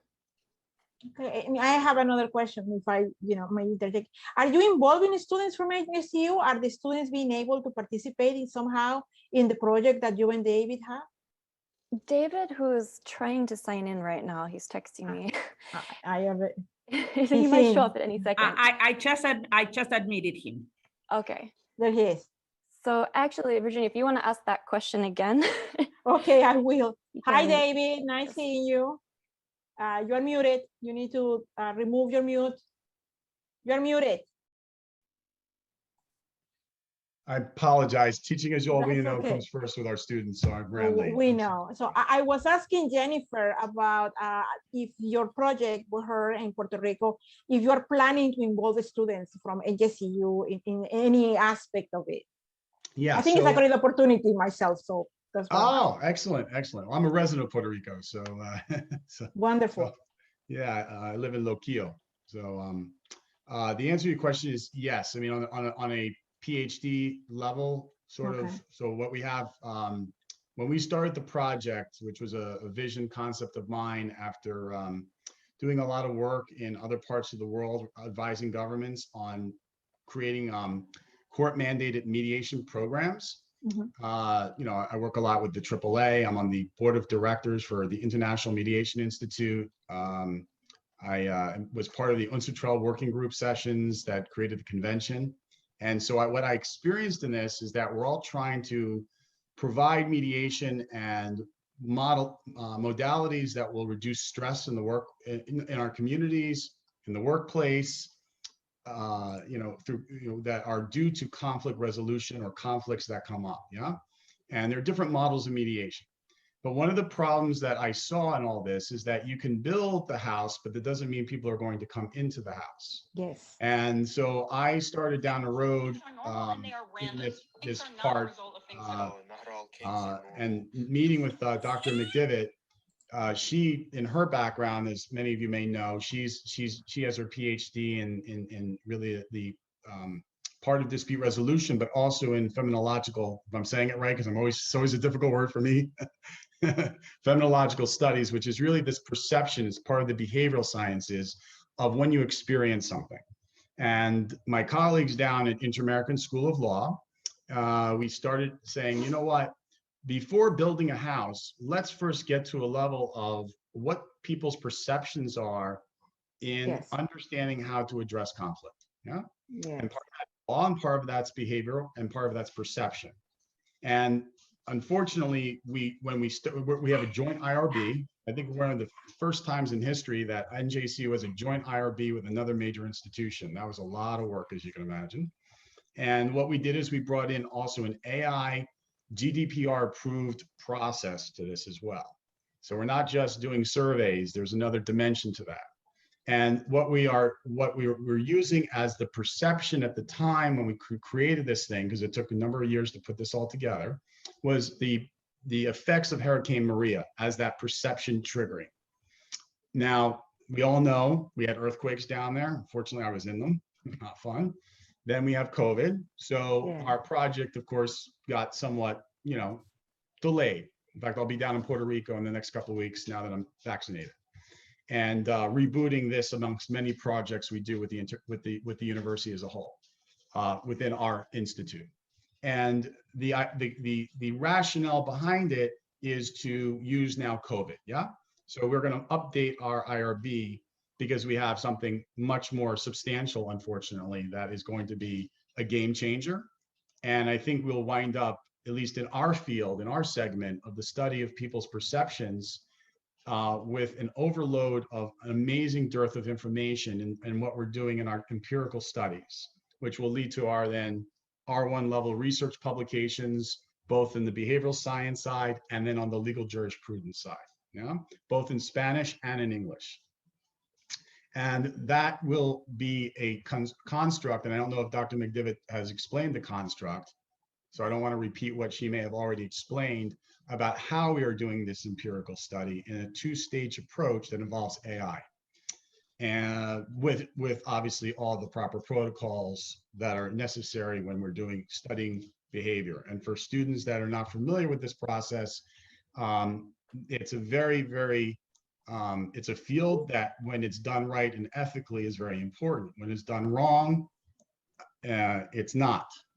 For example, my institute, we have a film production division. I just interviewed Gabrielle Glazer on the adoption agency scandals for 50 years, where IRB protocols violated by Yale, Columbia, NIH were all used taking children that were put into adoption agencies and then studied. And you can imagine the effects this had on everybody, even to this day. So IRB is something we take very seriously.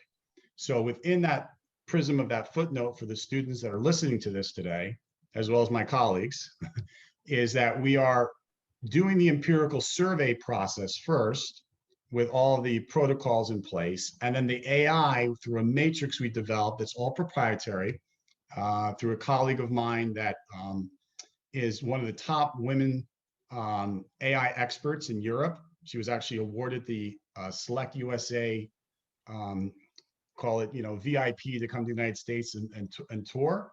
I had the privilege of meeting her when she was working at the IBM lab in Budapest. And it turned out, while she was working on games for human resource, which is her expertise, she was also a mediator. So she found what I was doing very fascinating. And we decided to incorporate her technical skill sets for the implementation of AI, which will be in the second part of that empirical. So the first part will be that survey part that we utilize, that goes out to chambers of commerce, goes into the communities in Rincon, all over Puerto Rico. So it's a process too of trust and comfort level that we've had to create over several years as well. And for the students that are listening, part of when you do research at this high level, right, you also have to build relationships for a while, so that they trust you. Otherwise, you're not going to wind up with the data that you need. And I'm not talking about the outcomes, but the proper data to do a proper project like this in terms of the extensive research, and the research that has to be done. The second part of that, population pool sampling, the AI will kick in at that point. And the AI will pre-select based on the matrix of certain configurations we are looking at, right? We'll then select within that another sample subset, which then the AI will interview them just like what it's called Indivisio. They work with BMW, they work with Amazon. What do they do in their AI? Well, think about when they call up for 5,000 jobs they need. That's a lot of resumes, right? So what the AI does is they actually, when if I'm talking to you right now, but pretend this is an interview. So the AI is not just watching my verbal communication skills, they're watching my nonverbal. That's 95% of actual all communication. And they're making sure that I'm the right fit for the job that they want, that I'm trying to go for, especially when you have 5,000, right? Because again, it's also economics. If I hire you, you may be great, but you're wrong for the job, and all that cost and investment to train you, and then for you to either walk away from the job or I got to replace you. This is efficiency in AI. Yeah, at least one aspect of it. So we're using the same paradigm here in the conversation that we're not going to get in a survey in the first sampling, because they could just, hit the buttons, right? And Dr. McDivitt worked extremely hard with our teams over almost, I think, 2 years, Jennifer, yeah, to create this sampling matrix. And within that, we will then have outcomes from the communication of their perceptions as well. And they will compare the two, and that's how we'll be able to then publish our findings. Okay, well, it's a wonderful plan, and I hope students get motivated, to follow, these ideas of mediation, and learn about it, and perhaps somehow, participate in programs like the ones that you and Jennifer, have created. I think it's a wonderful opportunity to learn about it. So Romanovsky is here. Can you hear me, Romanovsky?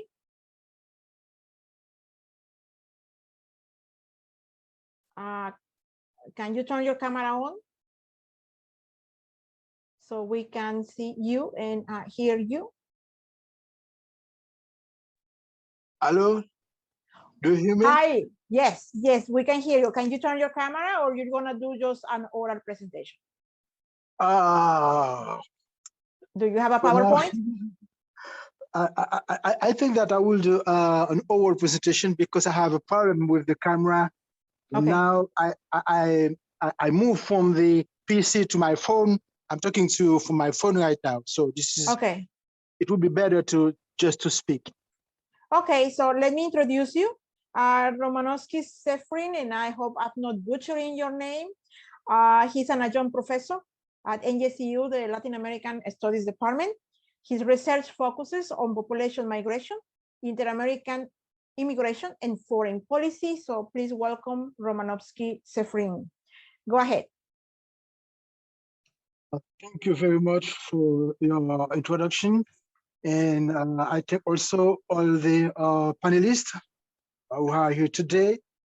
So my presentation will be on the immigration, Caribbean migration, spatial distribution, and local political participation in New York City. But I have to say that I slightly modified the subject, and instead of only focusing on political participation in New York, I decided to narrow down the subject and to change it a little bit by adding socio-political factors, socio-cultural factors, and also socio-political and political affiliation. I slightly modified because I think that would require me some consequent qualitative research. So I decided to, as I said, slightly reframe the subject. Now, Caribbean immigrants' spatial distribution and its diverse practices in Brooklyn. First, I would say in terms of a research-guided question, how and why the Caribbean population migrates to the US, how the mode of spatial distribution and diverse practices impact local socio-political participation and political institutions, local political institutions. The main thesis is that Caribbean immigration in the United States contributes to the local urban and socio-political landscape production in many ways in Brooklyn. In this view, we have a historical dimension of the migration. The 19th century, we have the abolition of slavery. We have also a great, we have the liberation of the labor force in the Caribbean without massive immigration from lesser to greater Antilles to the United States. But during the 20th century, we have the independence of island nations. We have a shift in power from former European colonizers to the United States, economic and political influences, military invasions, and implantation of big agricultural companies in the Caribbean. These factors played an important role in increasing the link between the United States and the Caribbean.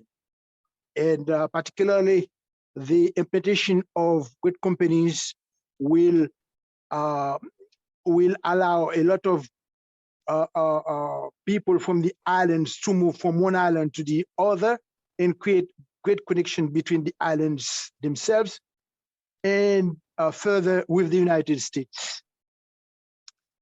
In this view, I would say that this large scale of migration from the Caribbean to the United States started during the second half, really from the second half of the 20th century. In this view, we have very largely the east coast of the United States is concerned by the migrations, particularly local states like New York, New Jersey, and Florida. And when people came to New York, New Jersey, and Florida, and they particularly settled in some parts of the city. Brooklyn is one of them. And as I said, I narrowed down the subject on Brooklyn, New York, Brooklyn, and in Brooklyn, two particular neighborhoods that I chose to focus on. They are East Flatbush in Brooklyn and Sunset Park. The main population there, they are the Dominicans, the Mexicans, Jamaican, and they are from Ghana, Ecuador, Haiti, Trinidad and Tobago, St. Vincent and Grenadines. So this particular pattern of settlement of the Caribbean population from to New York, New Jersey, and Florida, that show that aside from the generality of migration from the Caribbean, you have some very specific aspects from one island to the other in connection to the United States. Example, we have the Cubans. The early stage of their migrations, the Cubans chose Florida, and contrary to the Asians who chose New York. In the 1960s, they came to New York. They established in main neighborhoods of New York. And also you have the Dominicans. The Dominicans are also in Brooklyn, but they are in the Bronx, Queens, Manhattan, in diverse activities. Now, the question is how the specific spatial distribution of the Caribbean population in New York City contribute to some particular socioeconomic practices. In this view, I have to say that according to the data that I collected from the New York City controller, I would say that the immigrants, they are involved in diverse economic activities. They are in mid-sized businesses. corner stores, beauty salons, the restaurants, shops. They are in car repair, retail, etc. But also they are involved in high skilled jobs. We find them as registered nurses, physicians, computer systems specialists. So they are in not only in low skill in working jobs, but also they are in high skilled jobs in New York City. Also, in terms of economic importance and economic contribution to the state of New York, but also to the borough of Brooklyn, the immigrants, they participate largely in the economic growth of their neighborhoods. Example, according to a paper published by Alessandro Porres and Ramon Gosfoguel in 1994, they said that the Dominicans, example, they are responsible for almost 70% of all corner stores, they call in Spanish bodegas, in New York City. And the stores, they are also responsible for a $1.8 billion in terms of gross sales. So, but aside the Dominicans, I have to say that you have also the Puerto Ricans, the Cubans, the Asians, the Jamaicans. They all contribute to the economic prosperity of their neighborhood. In this view, the state controller office underlined that the neighborhoods of East Flatbush and Sunset Park, they are the two neighborhoods. These two neighborhoods, they are responsible for 6 times the growth, the economic growth of the city. So I mean, these two particular neighborhoods, they are responsible for that in terms of economic contribution in the city. This is to show that you have a vibrant economic community, Caribbean community in the neighborhoods of East Flatbush and Sunset Park. Also, in terms of sociocultural factors, the importance of the economic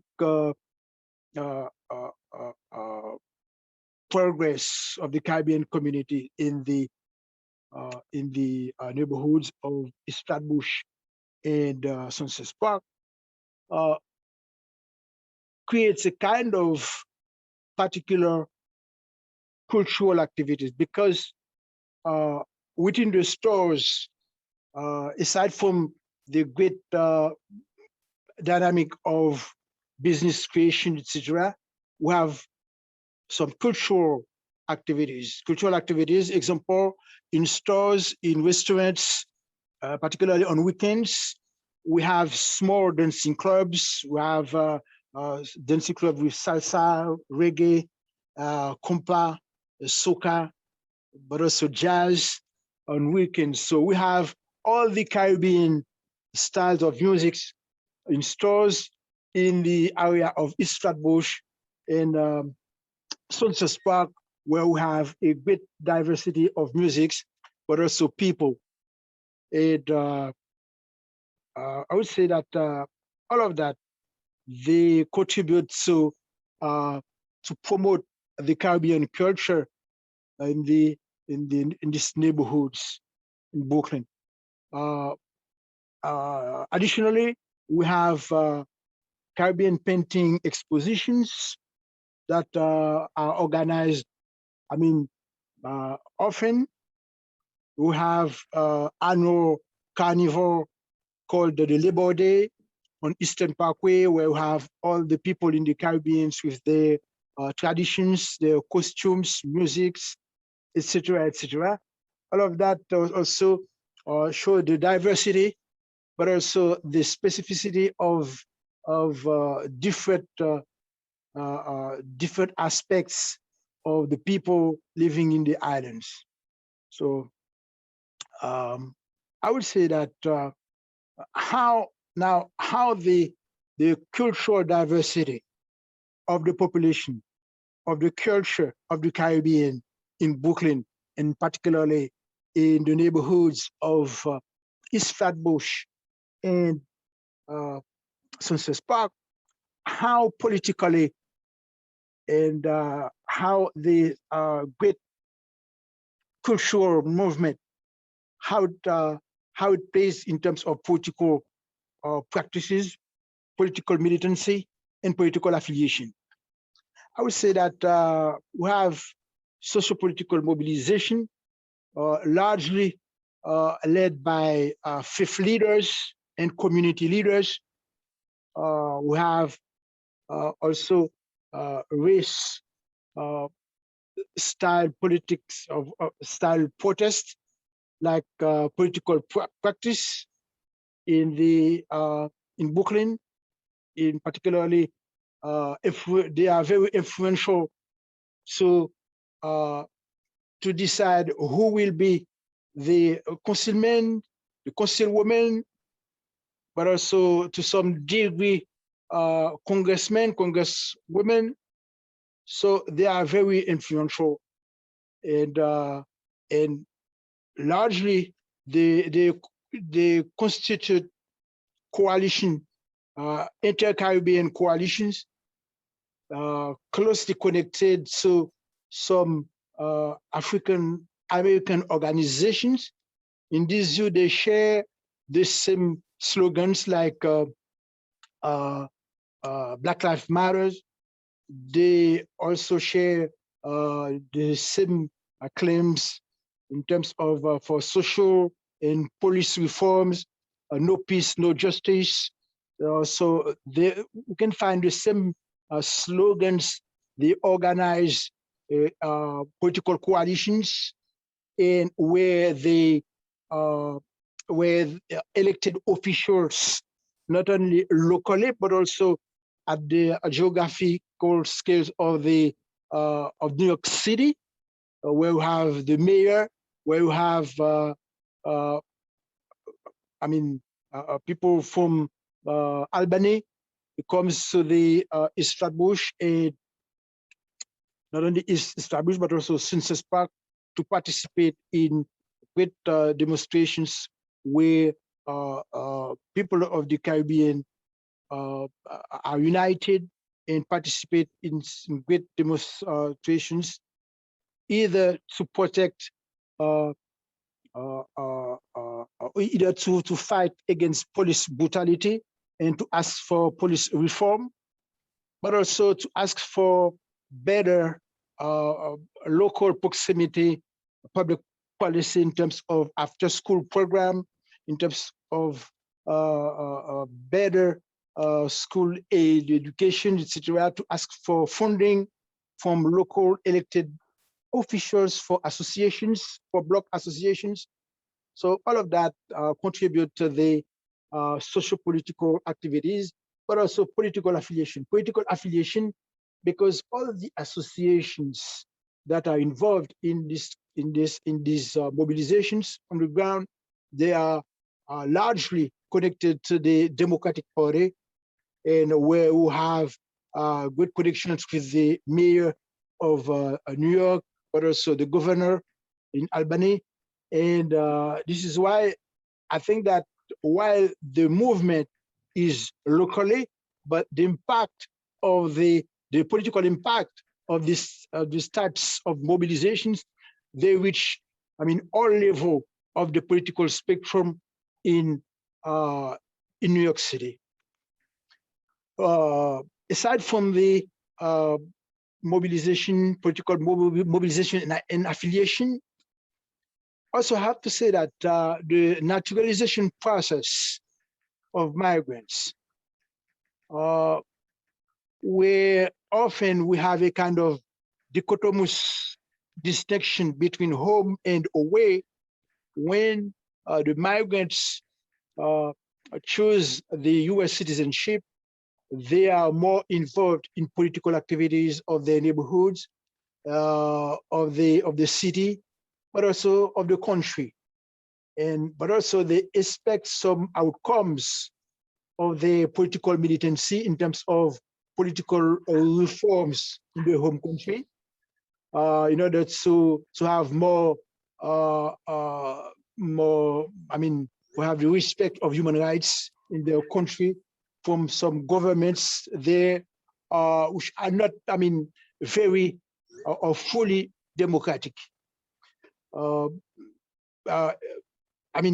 order to promote this kind of claims and changes, they use social media, Facebook and Twitter, to put pressure to mobilize a network of civic organizations and to participate in mobilization to promote a change, not only change at the local level, at the mayoral level, or the municipal level, or at the state level.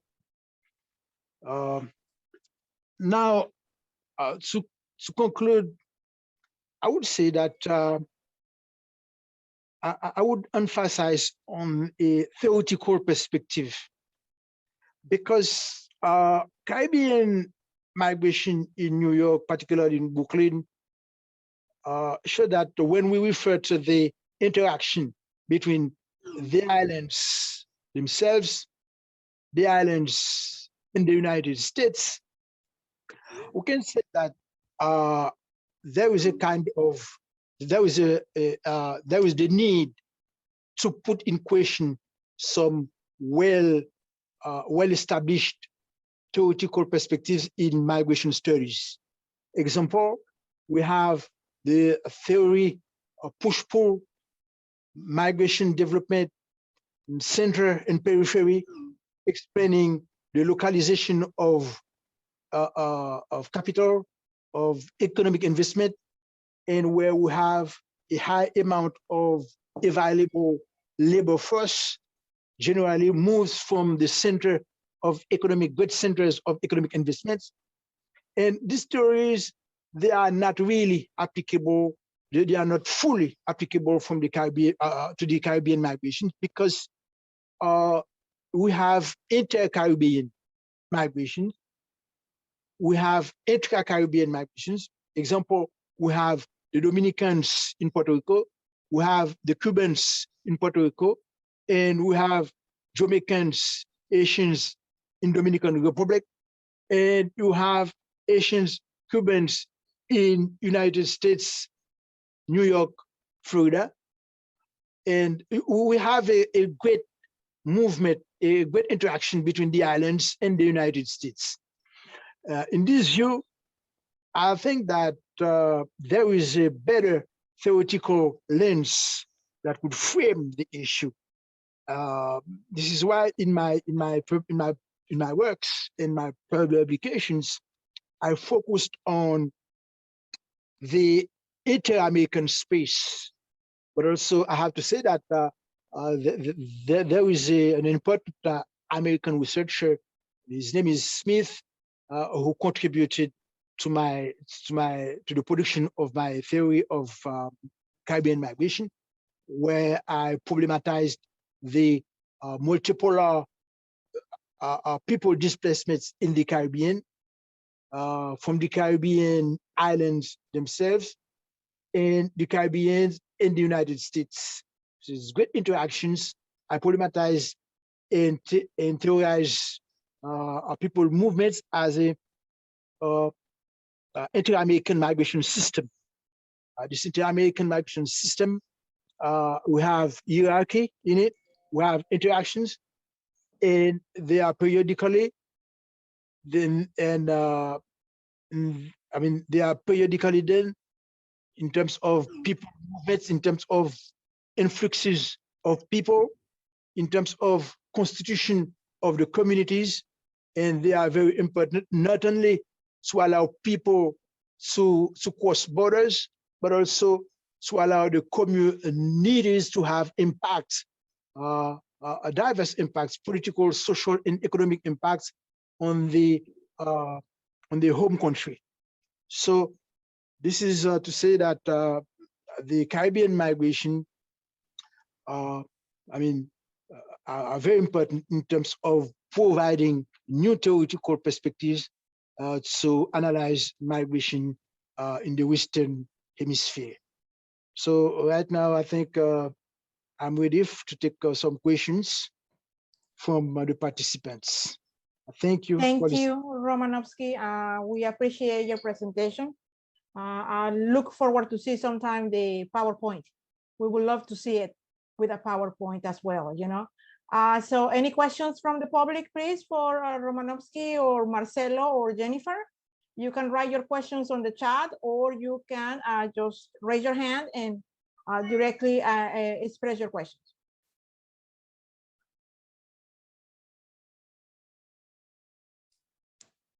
I have a kind of big question for Marcelo, and it might be too big, but so it was interesting to see, you know, Columbus and Camina, and you're looking at very similar attitudes in the earliest days of Spanish and Portuguese colonialism. Sort of looking forward from that time, do you think that in general, the sort of racism of the colonial project continued to develop very similarly in the Portuguese and the Spanish colonies, or were there some significant differences that you would identify? Well, honestly, I would have to recognize that is completely out of my field, you know, because I am trying to do the transition from the Middle Ages to the Age of Exploration, so then continuing with the 17th or 18th century would be too much. But as you know, I could say that in the case of the Portuguese colonizers, as you know, there is this big myth of the Lusotropicalism, you know, that presents supposedly the Portuguese colonizer as more amiable and less racist, you know, towards the natives than the Spaniards. But I would say basically, I mean, that's a complete myth. You know, I mean, that's basically based on the myth of that more mixing between the races reveals less racism. You know, like if having sex with somebody from a different race reveals that you are not racist. Okay, so I mean, honestly, I don't know, but what I would pay a lot of attention if I continue doing research in that direction is precisely about the distribution of power. You know, I mean, I think that's the crucial thing. What kind of positions these people, the mixed race people or the indigenous people or the African people, what kind of positions they occupied in society? What were their access to become members of the church, you know, or members of the administration, etc. I mean, I think really a lot of that, the things I have read about this topic focus on, for example, if people are mixing or not, instead of how the power is distributed, you know? So yeah, I would go in that direction. I would look at the, oh, sorry. If I may interject, well, the Portuguese were in charge of the slave trade. They Exactly. were really, I was going to say that. They were the businessmen there. And so I agree with Marcelo. There is this idea about the gentleness of the colonizer and their acceptance of the natives because they were having, you know, relationships with them. However, you know, if you look at the colonial story of you know, the New Spain and the Portuguese colonies, you know, few people of color were really, you know, and people that were natives began to reach, you know, high levels in society. So, and that's mostly racial. However, one thing that I should mention is there is a book that I use in my class that talks about a Black soldiers coming with Hernan Cortés to conquest, you know, Mexico. And it was surprising when I read that textbook, you know, to learn about the role that some Blacks have, you know, that they were free men in Europe and they came here like the rest of them looking for gold and glory, you know, but their attitude toward the navies tend to be a little bit less I don't want to use, well, racist, because they had more in common with them than, you know, the white Europeans will have. Nevertheless, they were in a position of power, and they use it, especially in the encomiendas and the repartimientos. They were in charge. They were the bosses there. So this is also, there is a story about Africans in Latin America that is not well known. We don't talk about it. We don't have the classes. There's a few books that are coming out in the last 10 years that talk about that legacy. But in the case of Portugal, I will consider a lot of the economic impact of the slave trade that the Portuguese handled from Western Africa. I think that permeates a lot of the attitudes they had. Yeah, Go ahead, Cora. No, I am surprised that you talked, about the benevolence. Even now in Europe, the Portuguese are seen more as the less colonialist than Spanish, but we forget about the whole history of slavery. Also, I would recommend Juan Mampoma, because some of his images, in fact, have people of African descent, in fact, hitting and punishing indigenous people. Yes. So that is a very interesting text for you if you want to go a next step in the colonial times. It's a really important subject, and I think, Virginia, we should do a conference on this. In fact, well, you know, there are the new political research on Brazil. It has been, you know, in the last 20 years, been trying to demystify the country as being gentle to the Black, you know, the Brazilian Blacks, and really portray the fact that the racism exists and permeates the Brazilian culture, that it hasn't disappeared, that is really bad in Brazil, like it's in other countries. And, you know, and that's interesting because we do see sometimes Brazilians that live here in the United States that are denying that, you know, narrative, that they are trying to still to portray them like, no, we are not racist. Racism doesn't exist in Brazil, but it does.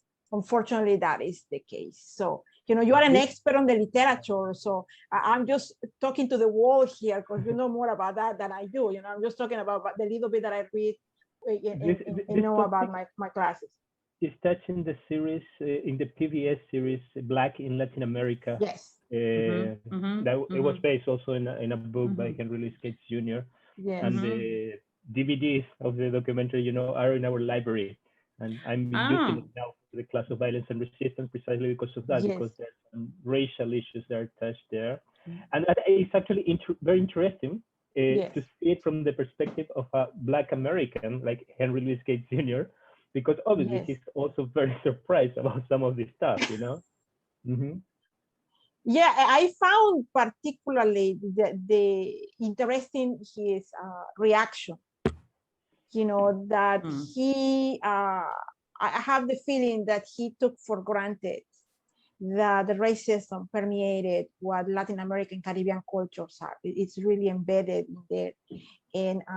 And although we tend to portray ourselves as, oh, no, it's part of our heritage, we're proud of it, you know. Look at the music, look at the food, etc. And the reality is that we still use color as an important element when we address and interact with others. And it's a sad part of it, especially when you mix that with the issues of gender. You know, and David is the expert on that, you know, race and color in Portugal and in Brazil. So it's really important. Go ahead, David. I was just going to say, Isaac has a question for Dr. Zephyrin. Yes. Hey, how's it going? So I was doing a little research and I noticed you wrote a book called The Political Demographic Urban Governance in French Guiana. So my question was, what inspired you to write the book and what impact did you want that book to have in our communities? Oh, this is a very good question. And also I have to say that I'm very proud of this book because this is a bestseller. So, well, I would say that this book is very important because this book established a close relation between French Guiana and other places of the Americas in terms of interaction, people movement, and how people who lives in French Guiana, how they are, what kind of impact they have on different places in terms of housing construction, but also the kind of urban settlements in the host country and how that, I mean, how that impact the strategies of return migration, of long-term return migrations for some migrants, but also those who choose to definitely integrate themselves in the receiving society, and how both tendencies, how they are both interconnected socially, spatially, but also politically in terms of public policy in the host country and at home, but also international relations, how some governments, and particularly the French government, use the migration population in French Guiana to have a kind of international political leverage to put pressure and to have some benefits in terms of raising all the time the danger of mass migration in French Guiana, and to put pressure in some islands, in some neighboring countries, and to get some political benefits. So the book is very important, particularly in terms of public policy against poverty, where we have different perspectives. You have a kind of a French state approach to fight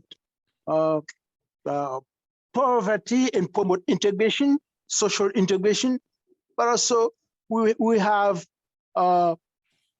people activities in terms of private investment in the migrant communities to invest, to create a business, to promote private investment, and to develop their own perception of integration. So we have these two perspectives in French Guiana, but connected to other places of the Americas that create a kind of inter-American transnationality for me. This is why this book is very important for me. Thank you, Romanovsky. We have to end our session. We are going to start another session, so please continue online. Thank you very much to the presenters. I appreciate your time and your patience. And Cora, please.